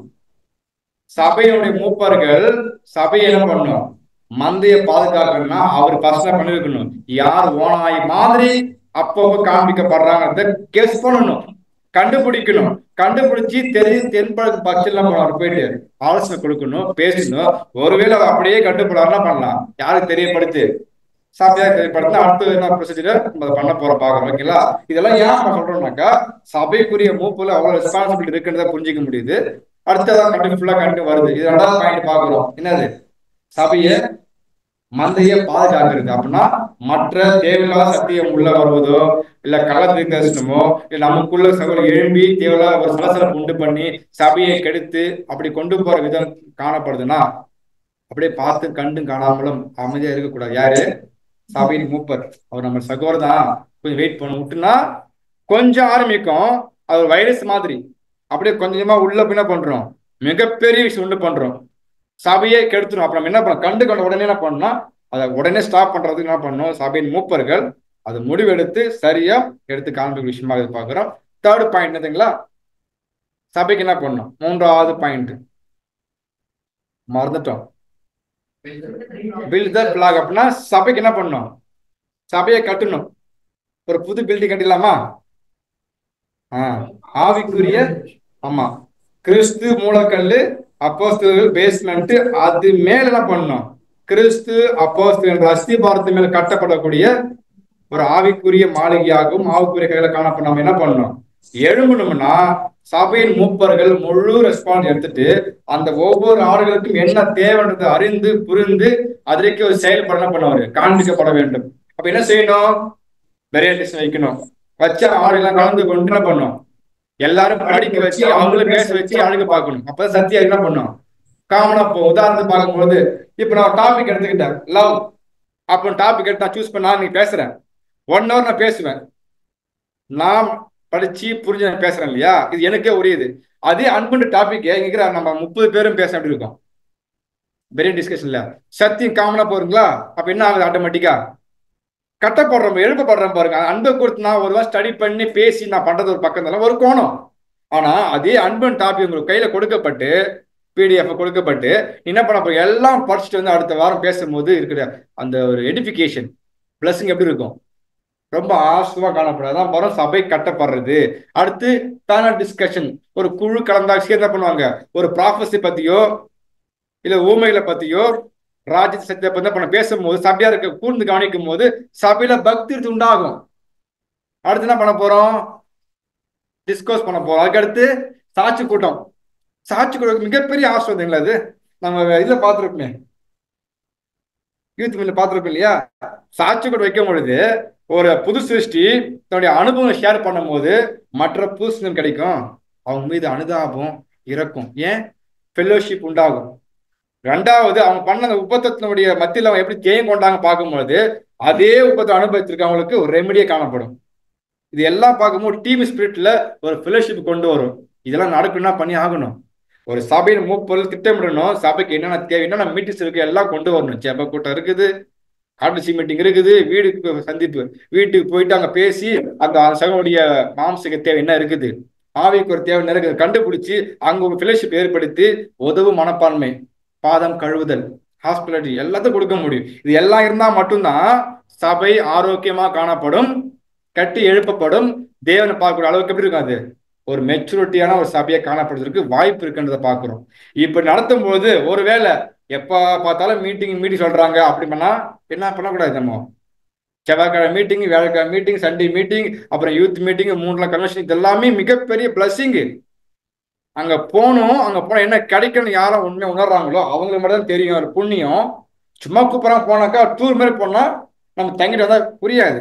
ஒருவேளை அந்த ஆவிக்குரிய மீட்டில் நம்ம சரியா உள் வாங்கிட்டு கீழ் நடத்தப்படும் போது, அந்த மூப்புரு செவி கொடுக்கப்படும் போது பிளஸ்ஸிங். ஒருவேளை செவி கொடுக்கலன்னா வாசனம் வாசிக்கலாம். எபிரேயர் 13ஆம் அதிகாரம் 17ஆம் வசனம். எபிரேயர் 13:14. உங்களை நடத்துகிறவர் உங்கள் ஆத்துமாக்களுக்காக உத்தரவாதம் பண்ணுகிறவர்களாய் விழித்திருக்கிறவர்களாய் இருக்கிறபடியால். பாருங்க, சபையில ஒரு ப்ராப்ளம். தேவன் யார்கிட்ட கேள்வி கேட்பாரு? இந்த ஆத்துமாக்களுக்கு யாருங்க உத்தரவாதி? மூப்பர்கள். அப்ப அவங்க திட்டம் பண்றாங்க, செயல்படுறாங்கன்னா அவங்களுக்கு யார் சொல்லி கொடுக்குறா? தேவனுடைய பரிசுத்த ஆவின் மூலமாக ஏவப்பட்டு சபைக்கு இதெல்லாம் பண்ணுன்றத தேவன் வெளிப்படுத்துறாங்க. ஏன்னா தேவ சபை அது. தேவ சபைக்கு தான் ஊழியக்காரர். அப்ப தேவன் அப்ப சபையை எப்படி கொண்டு போகணும், சபைக்கு என்ன தெரியும்? யாருக்கு தெரியும்? பிதாவாகிய தேவன் தெரியும். அவர் தான் என்ன பண்றாருன்னா அந்த மூப்பருக்கு பரிசுத்த ஆவின் மூலமா ஏவப்படுறாங்க. இந்த மாதிரி நடத்துனாங்க சபை மிகப்பெரிய ஆரோக்கியமா காணப்படும்ன்றது. அப்ப அவங்களுடைய ஆத்துமாக்களுக்கு முழு உத்தரவாதம் பண்ற அவங்க எப்படி இருப்பாங்க?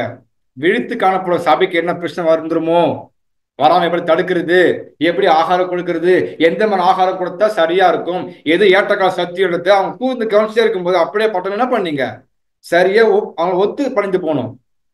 ஒருவேளை அவங்க துக்கத்தோட பண்றாங்கன்னா, நம்ம எவ்வளவோ மீட்டிங் போறோம், யாருமே என்ன பண்றதில்ல, வாரத்துல ஃபீல் பண்ணிட்டாங்க அப்படின்னா நான் எதுவும் சொல்லல, வசனம் வாசிக்கலாம். அவர்கள் துக்கத்தோட அல்ல சந்தோஷத்தோட அதை செய்யும்படி அவர்களுக்கு கீழ்ப்படிந்து அடங்குங்கள். அவர்கள் துக்கத்தோட அப்படி செய்தால் அது உங்களுக்கு பிரயோஜனமா இருக்கு. புரியுதா? எக்ஸ்பிளைன் பண்ண தேவையில்லை.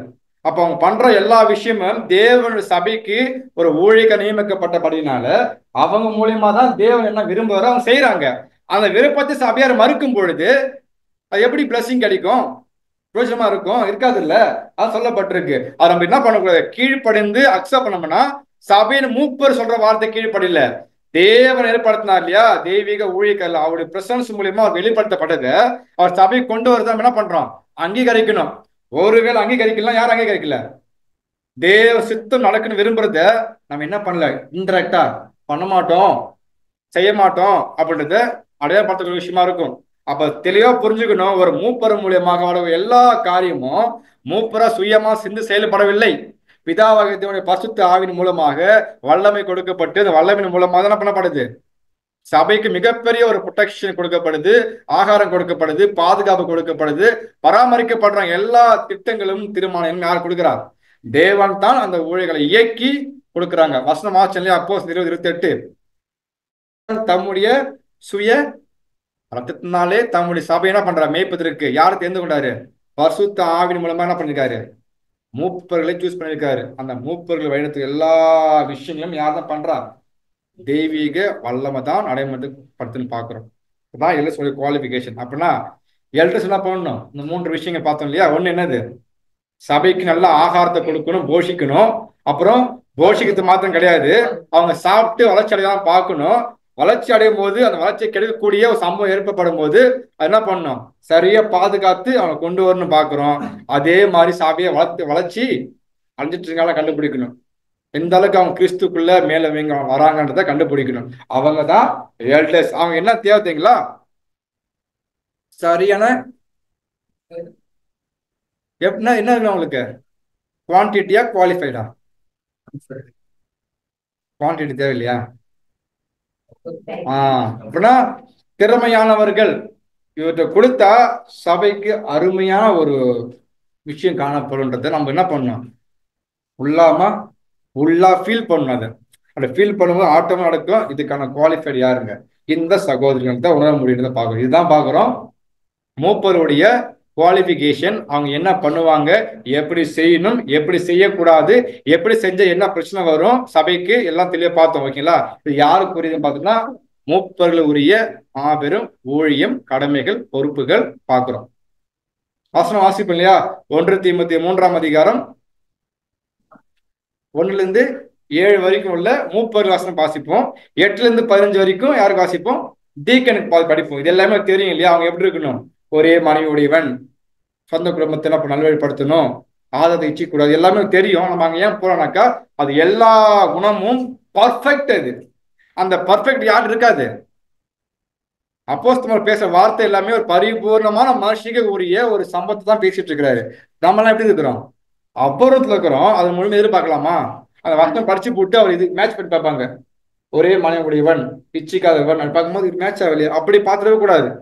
அந்த வசன வார்த்தை எல்லாமே மெச்சூரிட்டி, பர்ஃபெக்டான வார்த்தை. அதை அபூர்வ மனுஷங்க அப்ளை பண்ண முடியாது. அதாவது 100% எதிர்பார்க்கலாமா?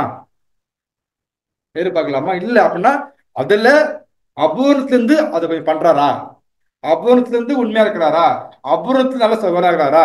அபூர்வத்துல இருந்து உண்மையா, இதெல்லாம் பார்த்தா நம்ம பண்ண முடியும். தவிர மற்றபடி வசனம் சொல்லிடுச்சு யாருமே இல்லைனாக்கா சபையில தேர்தல் நடக்காது, சபையில மூப்பு வர மாட்டாங்க. கரெக்டா? அப்ப நம்ம என்ன பண்ணோம்? அபூர்வத்திலையும் ஒருத்தர் எப்படி இருக்காரு, கொஞ்சத்துல உண்மையா இருக்குது. அந்த மாதிரி இருக்க பட்சத்துல நம்ம என்ன பண்ணலாம்? தேர்வு செய்யப்படும் போதுதான் உண்மையும் உத்தமான ஒரு சபையா காணப்படும் பார்க்கிறோம். ஓகே, ஃபர்ஸ்ட் ஊழியக்கார் யாரு? அது ஃபர்ஸ்ட் ஊழியக்காரனா மூப்பரை பார்த்தாச்சு, மூப்பர்கள். அடுத்து யாரை பார்க்கலாம்? டீக்கன்ஸ். ஓகே, டீக்கன்ஸ் ஊழியம் பார்த்து ஆரம்பத்துல ஊழியம் அவங்களுக்கு கொடுக்கப்பட்டுச்சு. டெம்போரல் நீட்ஸ், மாம்சீக தேவைகளை என்ன பண்ணுவாங்க? செய்யணும். அப்படின்னா சபையில மூப்பர் தேர்வு செய்யற விஷயம் பார்க்கும்போது சபையாருக்கு ஆவிக்குரிய ஆகாரம் கொடுத்து அவங்களை போஷித்து என்ன பண்ணணும்? பாதுகாக்கிறோம். அது அவங்க யார் பண்ண போறாங்கன்னா சபைக்குரிய மூப்பர்கள். இதே சபையெல்லாம் தேர்வு செய்யப்பட்ட உதவிக்காரர் இருக்கிறாங்க. அப்ப அவங்களுக்கு என்ன ஒர்க்கு அப்படின்னு பார்த்தோன்னா, நீங்க உக்காந்துருக்குல்ல சேர்ல, ஆர்டரா போட்டிருக்குல்ல, அந்த ஆர்டர் பண்ற ஒர்க்கு, ஐடி ஒர்க்கு, அப்புறம் பிரேக் முடிச்சோடனே ஸ்நாக்ஸ் காஃபி போடுறது, மாம்ச தேவைகள்னாக்கா சபைக்கு என்ன தேவையோ என்ன நீடோ. நீங்க வரீங்கல்ல காலையில் வரும்போது, இந்த எக்கிஷம் நீட்டா இருக்கா, இல்ல அலங்குலமா இது அங்க கிடக்குது அங்க கிடக்குதா, பாத்தீங்களா? நீட்டா அந்த ஒர்க் ஃபுல்லா யார் பண்ணுவாங்களா? சபையினுடைய உதவி காரில் பண்ணுவாங்க. அதற்காகத்தான் நியமிக்கப்பட்டிருக்கிறாங்க. இதுவும் தேவனுடைய ஊழியம் தான்.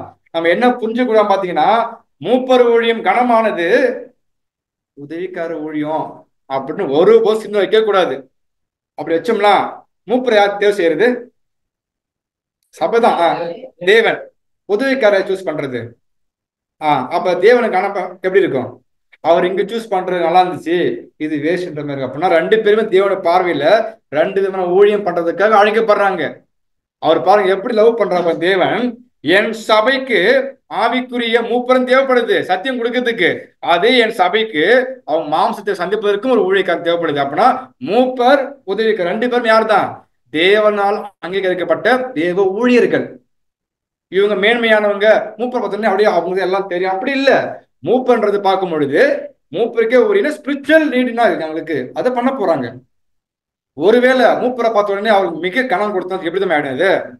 பாபிலோன்ல பண்றோம் இல்லையா, லைட்டி கிளர்ச்சி, குருமார்கள் விசுவாசிகள். குருமார்கள் என்ன பண்ண போயிட்டு அவர் தான் ஃபர்ஸ்ட் ப்ரிஃபரன்ஸ். அவர் பார்த்து அப்படி கீழே குனிஞ்சு வணங்குவோம். அவங்களுக்கு முதல் மேல சேரு டேபிள்ல உட்காந்து லஞ்ச் கொடுப்போம். விசுவாசி என்ன பண்ணுவாங்க? தரல உட்காந்து இலை போட்டு சாப்பிடுவாங்க. அந்த மனப்பாடம் வேறு, அது ராங். இது தெய்வீக சபை. மூப்பரா இருக்கட்டும் உதவிக்காரா இருக்கட்டும் ரெண்டு பேருமே சமம், தேவனா அங்கீகரிக்கப்பட்ட ஊழியக்காரர். இப்படி இல்லை இப்படி இல்லை, இப்படி ரெண்டு விதம் ஒர்க் எனக்கு இருக்கு என் சபைக்கு. அந்த சபைக்கு ஒருத்தர் என்ன பண்ணணும்? ஸ்பிரிச்சுவல் நீடு கொடுக்கணும், ரெண்டாவது மாம்சத்துக்கு தேவை சந்திக்கணும். ரெண்டுத்துக்கும் நான் தான் சூஸ் பண்ணிதான் தேவனுடைய சித்தம். ஓகேங்களா? ஓகே, அப்ப நான் வசனம் வாசிக்கலாம். அப்போஸ்தலர் 6ஆம் அதிகாரம் 3ஆம் வசனம். அப்போஸ்தலர் 6ஆம் அதிகாரம் 3ஆம் வசனம். ஆதலால் சகோதரரே, பரிசுத்த ஆவியும் ஞானமும் நிறைந்து நற்சாட்சி பெற்றிருக்கிற 7 பேரை உங்களில் தெரிந்து கொள்ளுங்கள். அவர்களை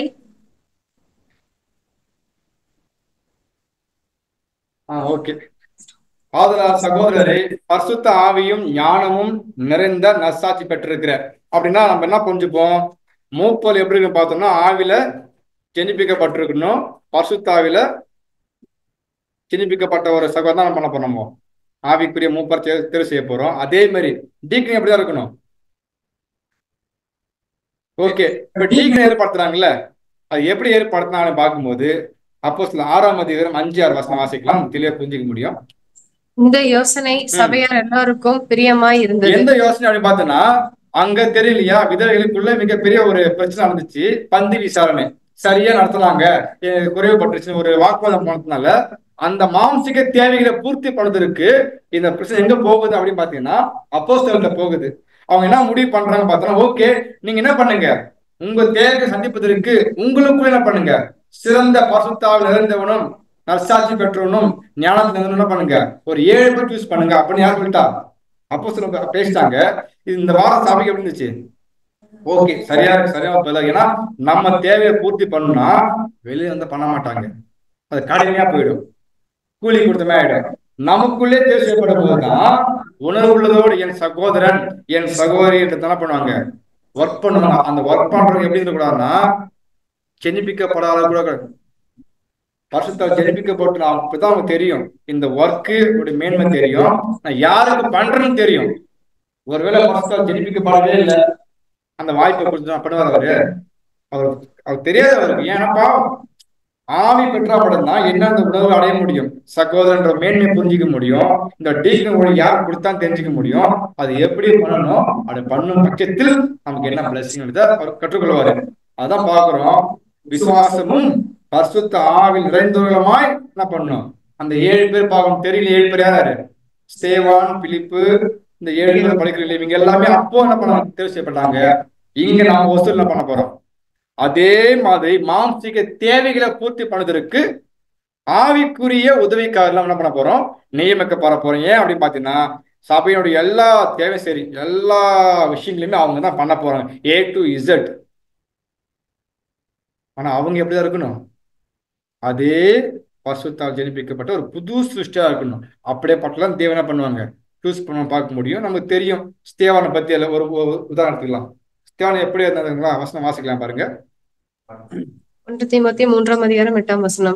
அந்தபடியே உதவிக்காரரும் இருநாக்குள்ளவர்களாயும் மதுபான பிரியராயும் இழிவான ஆதாயத்தை இச்சிக்கிறவர்களாயும் இராமல் நல் ஒழுக்கமுள்ளவர்களாயும் பாருங்க. அப்படின்னா குவாலிபிகேஷன் பார்க்கும்பொழுது மூப்பருக்கும் ஒரே குவாலிபிகேஷன் தான், டீக்கனுக்கும் என்னதான் ஒரே குவாலிபிகேஷன் தான். அந்தபடியே உதவிக்காரரும் 2 நாக்கு இருக்கக்கூடாது அவங்களுக்கு. அப்படின்னா தேவன் பரிசு ஒரு நாக்கு தானே அப்படின்னு அர்த்தம். அங்க ஒரு விதமா பேசுறது, இங்க வேற மாதிரி மாத்தி பேசுறது. சபைக்கிட்ட வந்து சிஸ்டர்ஸ் பிளஸ் இப்படி சொல்லிட்டு அங்க போயிட்டு வேற பிளஸ் மாத்தி பேசுறது. இங்க ஒண்ணு பேச தெரியலையா, இங்க உங்களுக்கு நல்ல நடிக்கிறது, அங்க வேற போட்டு கொடுக்கறது, அங்க பார்க்கும்போது அழைச்சிட்டு இங்க என்ன பண்றது மாத்தி பேசுறது. இந்த மாதிரி இருக்கக்கூடாது, ஒரே மனப்பான்மையா இருக்கணும்னா ஆமானா ஆமா இல்லைன்னா இல்லை அப்படி பேசக்கூடிய மனப்பான்மை இருக்கிறாங்களா அப்படின்னு பார்க்கணும். மதுபான பெரிய பார்க்கும்போது நெட்டெல்லா ட்ரிங்க்ஸ் பணத்தை பத்தி பேசல, ஒரு விதமான போதை மயக்கத்துல அது மூப்பொருளும் பொருந்து அவனும் பொருந்து மது மனதில் குழம்பக்கூடிய விஷயம். இழிவான ஆதாயத்தை என்ன பண்ற இச்சைக்கூடியவராக இருக்கக்கூடாது, மாற எப்படி இருக்கணுமா, நல் ஒழுக்கம் உள்ள. வசனம் ரொம்ப அழகா இருப்பாருங்க. அப்படின்னா இவங்க அதுக்கு குவாலிபிகேஷனா, திறமையா இருக்காங்களா, தகுதியானவங்களா, கொடுத்தா பண்ணுவாங்களா அப்படின்றதுனா நம்ம செய்ய வேண்டியது அவசியமா இருக்கு. அது தேவை நம்ம பர்ஃபெக்டா பண்ணாங்க, பண்ணி முடிச்சாங்க. வசனம் இது ரீபிள்ஸ் வாசிக்கலாம் 5958. அன்பு சகோதரரே, தேவனுடைய பலத்த கரங்களுக்குள் நாம் உண்மையாகவே அடங்கி இருப்போமாக. அவரது ஏற்பாடு நமக்கென நியமித்துள்ளதை பெற்று அதுவே போதும் என்று நிறைவுடைவோமாக. சபை நம்மை ஏதாவது காரணத்துக்காக மூப்பர் அல்லது உதவிக்காரர் ஸ்தானத்திற்கு தெரிந்தெடுக்கப்படுவார்களானால் சபைக்கு கர்த்தருக்கு நன்றியுள்ளவர்களாய் நடந்து கொள்வோமாக. என்ன சொல்லப்பட்டிருக்குன்னா, அன்பு சகோதரரே, தேவனுடைய பலத்த கரங்களுக்குள் நாம் உண்மையாகவே அடங்கி இருப்போமானால், அப்படின்னா சொன்ன வார்த்தை கீழ்ப்படிஞ்சு சரியா பண்ணக்கூடிய மனப்பான்மை பத்தி பேசிட்டு இருக்கு. அப்படி இருந்தோம்னா அவரது ஏற்பாடு நமக்கென்ன நியமித்துள்ளதை பெற்று அதுவே போதும் என்று நிறைவா ஃபுல்ஃபில்லா போதுமான ஒரு மன திருப்தி இருக்கணும். சபை நம்ம ஏதாவது காரணத்துக்காக மூப்பராகவோ அல்லது உதவிக்காரராகவோ ஸ்தானத்துக்கு ஏற்படுத்தியிருப்பார்கள், சபைக்கும் கர்த்தருக்கு எப்படி இருக்கணும், நன்றி உள்ளவர்கள். அப்படி எப்படி புரிஞ்சுக்கிறது, கொடுத்த வேலையை வாங்கிட்டு கொடுத்த தேவன் நன்றிகளா இருக்கணும், அந்த வேலையை ஏற்படுத்த சபைக்கு என்ன பண்ணணும், உண்மையா காணப்படணும். இது ரெண்டுமே மிகப்பெரிய கேரக்டர் மூப்பருக்கு. அடுத்து அந்த சபைக்கு ஒரு மூத்த சகோதரர் இருக்கிறார் என்று நினைவு கூர்ந்து தாழ்ச்சியுள்ள ஆவியில் நம்மிடம் உள்ள சாக்கியங்களை ஒரு கொடையாக ஒரு தயவாக உபயோகிப்போமாக. அப்படின்னா இது கொடுக்கப்பட்ட மிகப்பெரிய கிஃப்ட் எனக்கு. இது அந்த கிஃப்டை பத்திரமா பாதுகாத்து கொள்ளுன்றது என்ன பண்ண அவரு மனப்பூர்வமா உள்ளாக உணர்ந்து செயல்படக்கூடிய ஒரு மனப்பான்மை காண்பிக்கிறது. அடுத்து பார்க்க நம்மை குறித்து இறுதியில் கணக்கு ஒப்புக்க வேண்டும் என்பதால் நமக்கு கிடைக்கும் வாய்ப்புகளையும் உக்ராத்துவத்தையும் ஞானமாக உபயோகப்படுத்த அப்படின்னா எது கொடுத்தாலும் ஒர்க் என்ன பண்ண போயிட்டு தேவன்ட்டார் கவுண்டருக்கு நான் கொடுத்த வேலை சரியா பண்ணிட்டியா செஞ்சுட்டேன்னு சொல்ற அளவுக்கு என்ன பண்ண நம்ம உமக்கும் உண்மையா இருந்த தேவனே நீ கொடுத்த அவைக்கு உண்மையா இருந்தது அந்த அளவுக்கு என்ன பண்ணணும் பாக்குறது கரெக்டானு பாக்குறோம். அப்படி பார்த்தீங்கன்னா டீக்கனா நம்ம என்ன பண்ணணும் அவங்களும் குவாலிஃபிகேஷன் இருக்கு. நீங்க அந்த வசனம் ஃபுல்லா படிச்சு பாருங்க. மூப்பர்களும் சரி டீக்கனும் சரி 2 பேருக்கும் ஒரே குவாலிஃபிகேஷன் தான். ஆனா ஊழியங்கள்ல வித்தியாசம் இருக்குது. இவங்க என்ன பண்ண முடியாது போயிட்டு ஆவிக்கு ஊழியம் பண்ண முடியாது. ஆனா யார் பண்ணலாம் மூப்பர் பண்ணலாம். டெம்பர் ஒர்க் யார் பண்ண வாய்ப்பு இருக்கு மூப்பர்களும் பண்ணலாம். அதாவது மூப்பர் வந்து ஆவிக்கு சத்தியம் பேசுறாங்க இல்லையா அதுவும் பேசலாம். டீக்கன் ஊழியம் பண்ணலாம். ஆனா டீக்கன் என்ன பண்ண முடியாது பார்த்தீங்கன்னா சபையில் என்னென்ன போதிக்கக்கூடிய வாய்ப்பு இல்லை. அவங்க என்னதான் பண்ணியாகணும் டெம்பர் ஊழியம் பண்ணலாம். மாறாக மற்ற காலேஜ் மீட்டிங்கு மற்ற மீட்டிங் போறோம் இல்லையா அங்க பேச என்ன பண்ணலாம் அவங்களுக்கு வாய்ப்பு கொடுத்து உருவாக்கலாம். ஏன்னா சபையை பார்க்கப்படும் போது ஓ இந்த டீக்கனுக்கும் அந்த கெப்பாசிட்டி இருக்குன்றதை கண்டு ஒருவேளை தேவ சித்தமா தானே பண்ணலாம் அடுத்த வருஷத்துக்கு மூப்பரா மாதிரிக்கான வாய்ப்பு உண்டுன்றத மூப்பர் என்ன பண்ணணும் அந்த வாய்ப்பு ஏற்படுத்தணும் யாருக்கு டீக்கனுக்கு நல்லா அந்த தாளத்தை கண்டுபிடிச்சி கூட்டம் நடத்தப்படும் போது அவர் பேச வைப்பதற்கு கொண்டு வரணும். இதெல்லாம் சகோதரர்கள் அழகாக பேசியிருக்கான்னு பார்க்குறோம். அப்போ என்ன பண்ணாக்கா அவங்களுக்கும் என்ன இருக்கு குவாலிஃபிகேஷன் இருக்குன்றத பார்க்க முடியுது. அவங்க எப்படி சூஸ் பண்ணணும் மூப்பர் எப்படி சூஸ் பண்ணுமா கரங்களை உயர்த்தி குரோட்டோனான்ற முறையில அதே மெத்தட் தயார் பண்ண போறோம். சபையினுடைய ஊழியக்காரர்களையும் கரங்களை உயர்த்தி இவர் சபைக்கு உதவிக்காரன்றதை பண்ண போறோம் நியமிக்க போறோம்னு பார்க்கிறோம். அப்படின்னா தேவ சத்தியத்திலே சொல்லப்பட்டிருக்கு ஒழுங்கு கிரயம்னா போனோம் எல்லாத்தையுமே சகலமும் ஒழுக்கமாயும் கிரமமாயும் செய்யப்பட கிடையாது. அப்படின்னா எந்த ஒரு காரியம் சபைக்கு நடந்தோம் இனி ஒருவேளை நம்ம பண்ணோம் இல்லையா இன்னை வரைக்குமே போன வாரம் வரைக்குமே எல்லாமே தேசத்தும் தான் அது ஒரு கோணத்தை விட்டுடலாம். இனி இந்த எலெக்ஷன் முடிய போகுது. நாளைக்கு நம்ம அடுத்த வாரம் நாமினேஷனா அதுக்கு அடுத்த வாரம் எலெக்ஷன் பண்ண போறோம். முடிச்சதுக்கு அப்புறம் தேவனுடைய டிவைன் அரேஞ்ச்மெண்ட் நம்ம என்ன பண்ண போறோம் நடைமுறைப்படுத்த போறோம். முன்பிருந்தது வந்து ஒரு மாற்றம் நடக்கும் கட்டாயம் மாற்றம் உண்டு. இனி வரக்கூடிய விஷயங்கள்ல மிகப்பெரிய ஒரு சேஞ்சஸ் காணப்படும். ஏன்னா டைமிங்கா இருக்கட்டும் சபை ஒழுங்குமுறையா இருக்கட்டும் கூடுகை விதமா இருக்கட்டும் அப்டேட் ஆகிட்டே இருக்கும் வித்தியாசமா இருக்கும். எல்லாமே புது சிருஷ்டிக்கு ஆரோக்கியமா இருக்கும். கண்கள் திறக்கப்படும் ஒரு வெளிச்சத்துல கடந்து போற மாதிரி இருக்கும். அப்ப முன்பு பிரதர் அது அனுமதிக்கப்பட்டுச்சு ஒரு டைம் வரைக்கும். இப்போ டைம் முடியுது. இப்போ ஹெவன்லி ஃபாதர் என்ன பண்ற நமக்கு அவருடைய பிரசன்ஸ் மூலியமா சத்தியத்தின் அடிப்படையில் என்ன பண்றாரு நமக்கு ஒரு புதிய ஒழுங்குமுறை ஸ்தாபனத்தை கொண்டு வராருங்க. ஒசூர் சபை மிகப்பெரிய ஒரு ஆசுவத்தை பெற்றுக்கொள்ள போகுதுன்னு நான் ஃபீல் பண்றேன். எல்லாரும் தந்து கொண்டு தான் இருக்குது. நம்ம நடைமுறைப்படுத்த போறோம். நீங்க எப்படி பண்றீங்கன்னா ப்ராப்பரா படிச்சுட்டு பண்றீங்க ரொம்ப ஆசீர்வாதம் உண்மையிலே. ஏன்னா எல்லாருக்கும் சகல அறிவும் பெற்றுக்கொண்டீங்க. நம்ம ஏன் இப்ப பாக்குறோம்னாக்கா அந்த ஒழுங்குமுறை ஆர்டர் பண்ணி பார்க்கும் பொழுது நம்ம என்ன பண்ண போறோம் அப்படின்னு புரிஞ்சிக்க முடியுது. நெக்ஸ்ட் ஒருவேளை மூப்பர்கள் சபையின் ஊழிய உதவிக்கார தேர்வு செய்ய போறோம் இல்லையா அவ பண்ணும் போது இவர் ஒருவேளை இவர் என் கணவனா இருக்காரு நாமினேட் பண்றாங்க இல்லையா அப்படி பண்ணும்போது ஒய்ஃப்க்கு தோணுது தேர்வு செய்யப்பட்ட சகோதரி என் கணவன் அதனால கை தூக்கலாமா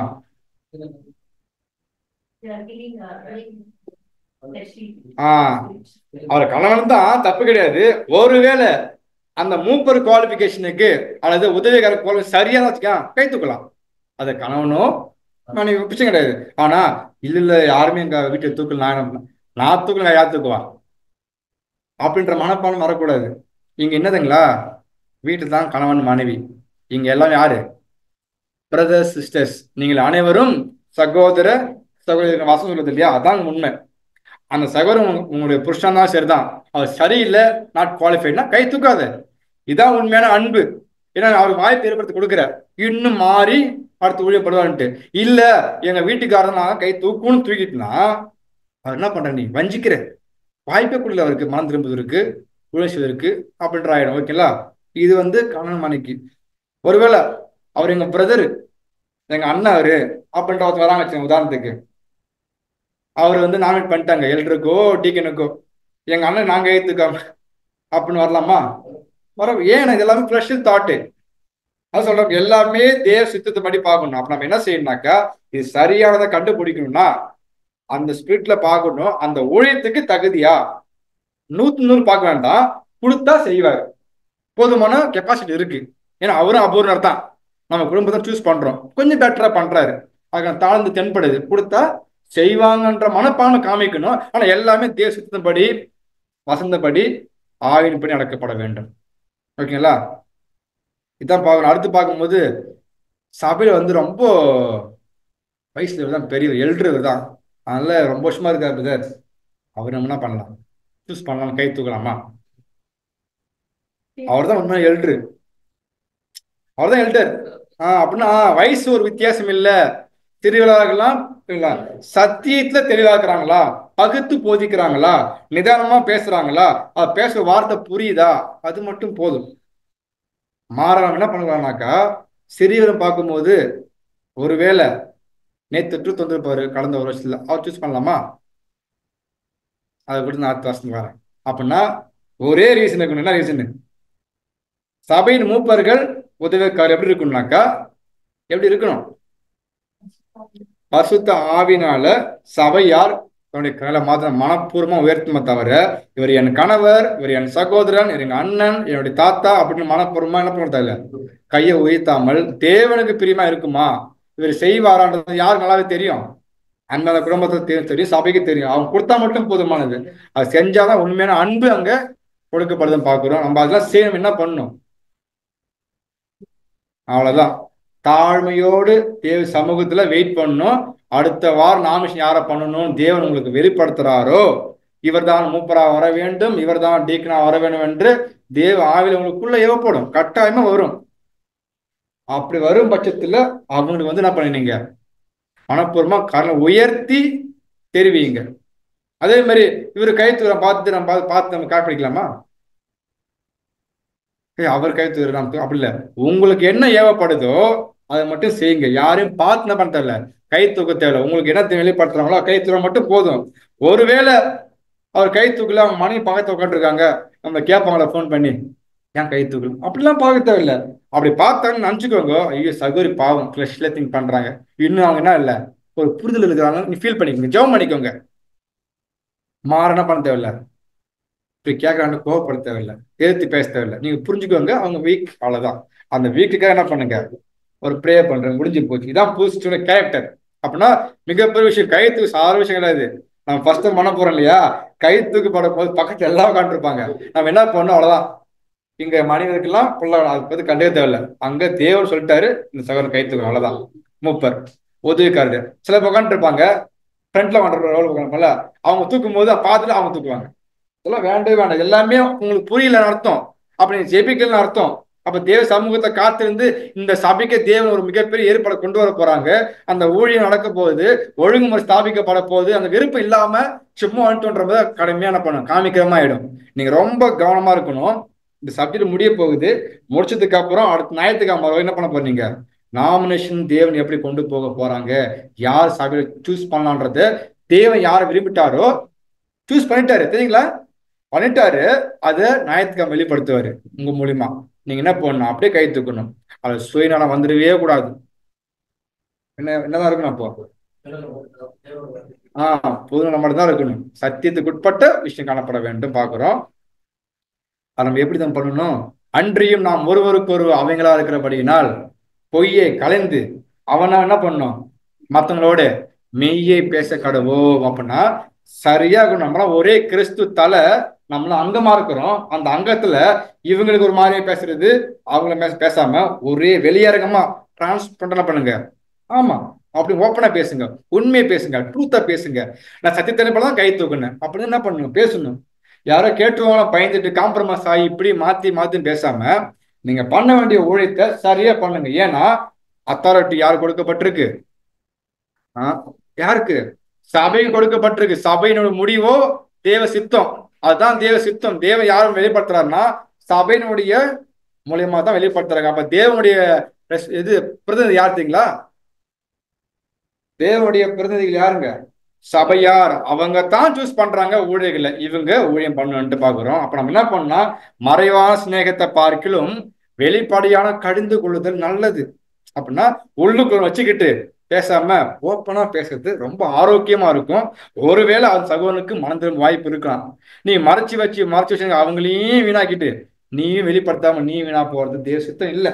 அப்படின்னா ஓப்பனா இருக்கும் பட்சத்துல ஒரு இளம் மேல ஒரே அங்கம் தானே விசுவாசிக்கிறோமா, ஒரே அங்கம் ஒரே ரத்தத்துல கழுவப்பட்டிருக்கும், மிகப்பெரிய பிளஸிங். இல்ல நீங்க பாண்டிச்சேரி, நீங்க யார் ஊரு, நான் அப்படியா? தேவன் பார்க்கறாங்க உலகம் முழுவதும் என்னுடைய பிள்ளைகள், ஒரே பாயிண்ட், ஒரே கர்த்தர், ஒரே தேவன், ஒரே ஆவிமரி, நம்ம எல்லாம் ஒரே அங்கம். அவர் பாண்டிச்சேரியா இருக்கட்டும், ஒசூரா இருக்கட்டும், யாரா இருக்கட்டும் போட்டோம், தேவன் அங்க ஒரு அமைப்பை வச்சிருக்காரு, செட்டப். ஆனா கூடும்போது அந்த ஃபீலிங் கிடைத்தா? யூத் மீட்டிங் பார்த்துருப்போம், எப்படி இருந்துச்சு 3 நாள்? அவ்வளவு குயிக்கா போயிடுச்சு, ஏடா போனிச்சுன்ற மாதிரி இருக்கு, அவ்வளவு சீக்கிரம் போயிடுச்சு. அந்த அளவுக்கு நல்ல ஒரு ஃபீலிங். இப்ப அடுத்து வரப்போகுது நமக்கு ஜெனரல் மீட்டிங், ஜெனரல் வரப்போகுது, எப்போ கூடுவோன்ற ஃபீலிங். இதெல்லாம் எப்படின்னா ஸ்ட்ரிக்ட்ல பாஸ் ஆகும். அங்க பார்க்கும் போது முன்னப்படி தெரியாது. நம்ம என்ன பண்றோம், பிரதர் கூப்பிடல, எப்படி தெரியும் பிரதர்னு? அந்த வார்த்தை அர்த்தம் நமக்கு புரியுதா இல்லையா? சிஸ்டர்ன்றோம் இல்லையா, அவருடைய மீனிங் என்ன அர்த்தம்? கூட பிறக்கல, கிறிஸ்துக்குள்ள நம்ம பிறந்திருக்கிறோம், புது சிருஷ்டிகள். அதோட தாட்டு வேற லெவல் இருக்கும். நீங்க டீப்பா ஸ்டடி பண்ணுங்க பிரதர் சிஸ்டருடைய பேக்ரவுண்ட் என்ன. நீங்க வேற வயிற்றுல பிறந்தீங்க, எப்படி பிரதர் சிஸ்டர், பிதாவாக தேவன் எப்படி கொண்டு வந்தா பிரிச்சாடுறதை பார்க்கும்போது தேவன் கிறிஸ்து அந்த சபை ஃபெல்லோஷிப், அது மிகப்பெரிய ஒரு ட்ரூத். அது தேவன் சுத்தமா என்ன பண்ணலாம் பார்க்கலாம். ஓகேங்களா? அப்படின்னா சபையின் மூப்பர்களையும் உதவிக்காரர்களையும் எப்படி தேர்வு செய்யணும் பார்த்தோம்னாக்கா, தேவ வாசம் சொல்லப்பட்டிருக்கு, கரங்களை உயர்த்தி யாரையும் பார்க்காம உங்க மனசாட்சி என்ன சொல்லுதோ அதன்படி நீங்க என்ன பண்ணணும், கீழ்ப்படிஞ்சு கை தூக்கணும். என்ன பார்க்கறான் பண்ண தேவையில்ல, நோ காம்ப்ரமைஸ். தெளிவா உங்களுடைய கடமையும் பங்கையும் நீங்க என்ன பண்ணணும், சரியா செய்யணும். இப்படி செய்யக்கூடியவர்கள் நாளைக்கு நியாய தீர்ப்புல சரியா என்ன பண்ணுவாங்க. நம்ம எதுக்கு ஆயத்தமாக்கப்பட்டு கொண்டிருக்கிறோம்? ராஜ்யத்துக்கு ஆயத்தமாக்கப்பட்டு கொண்டிருக்கிறோம். அப்படி ஆயத்தமாக போற உங்களுக்கு தேவனை பொறுப்பை கொடுத்தாங்க, ராஜாக்களாவும் ஆசாரியார் என்ன பண்ணணும், அப்போ ஜனங்களை சரியா கைட் பண்ணணும்.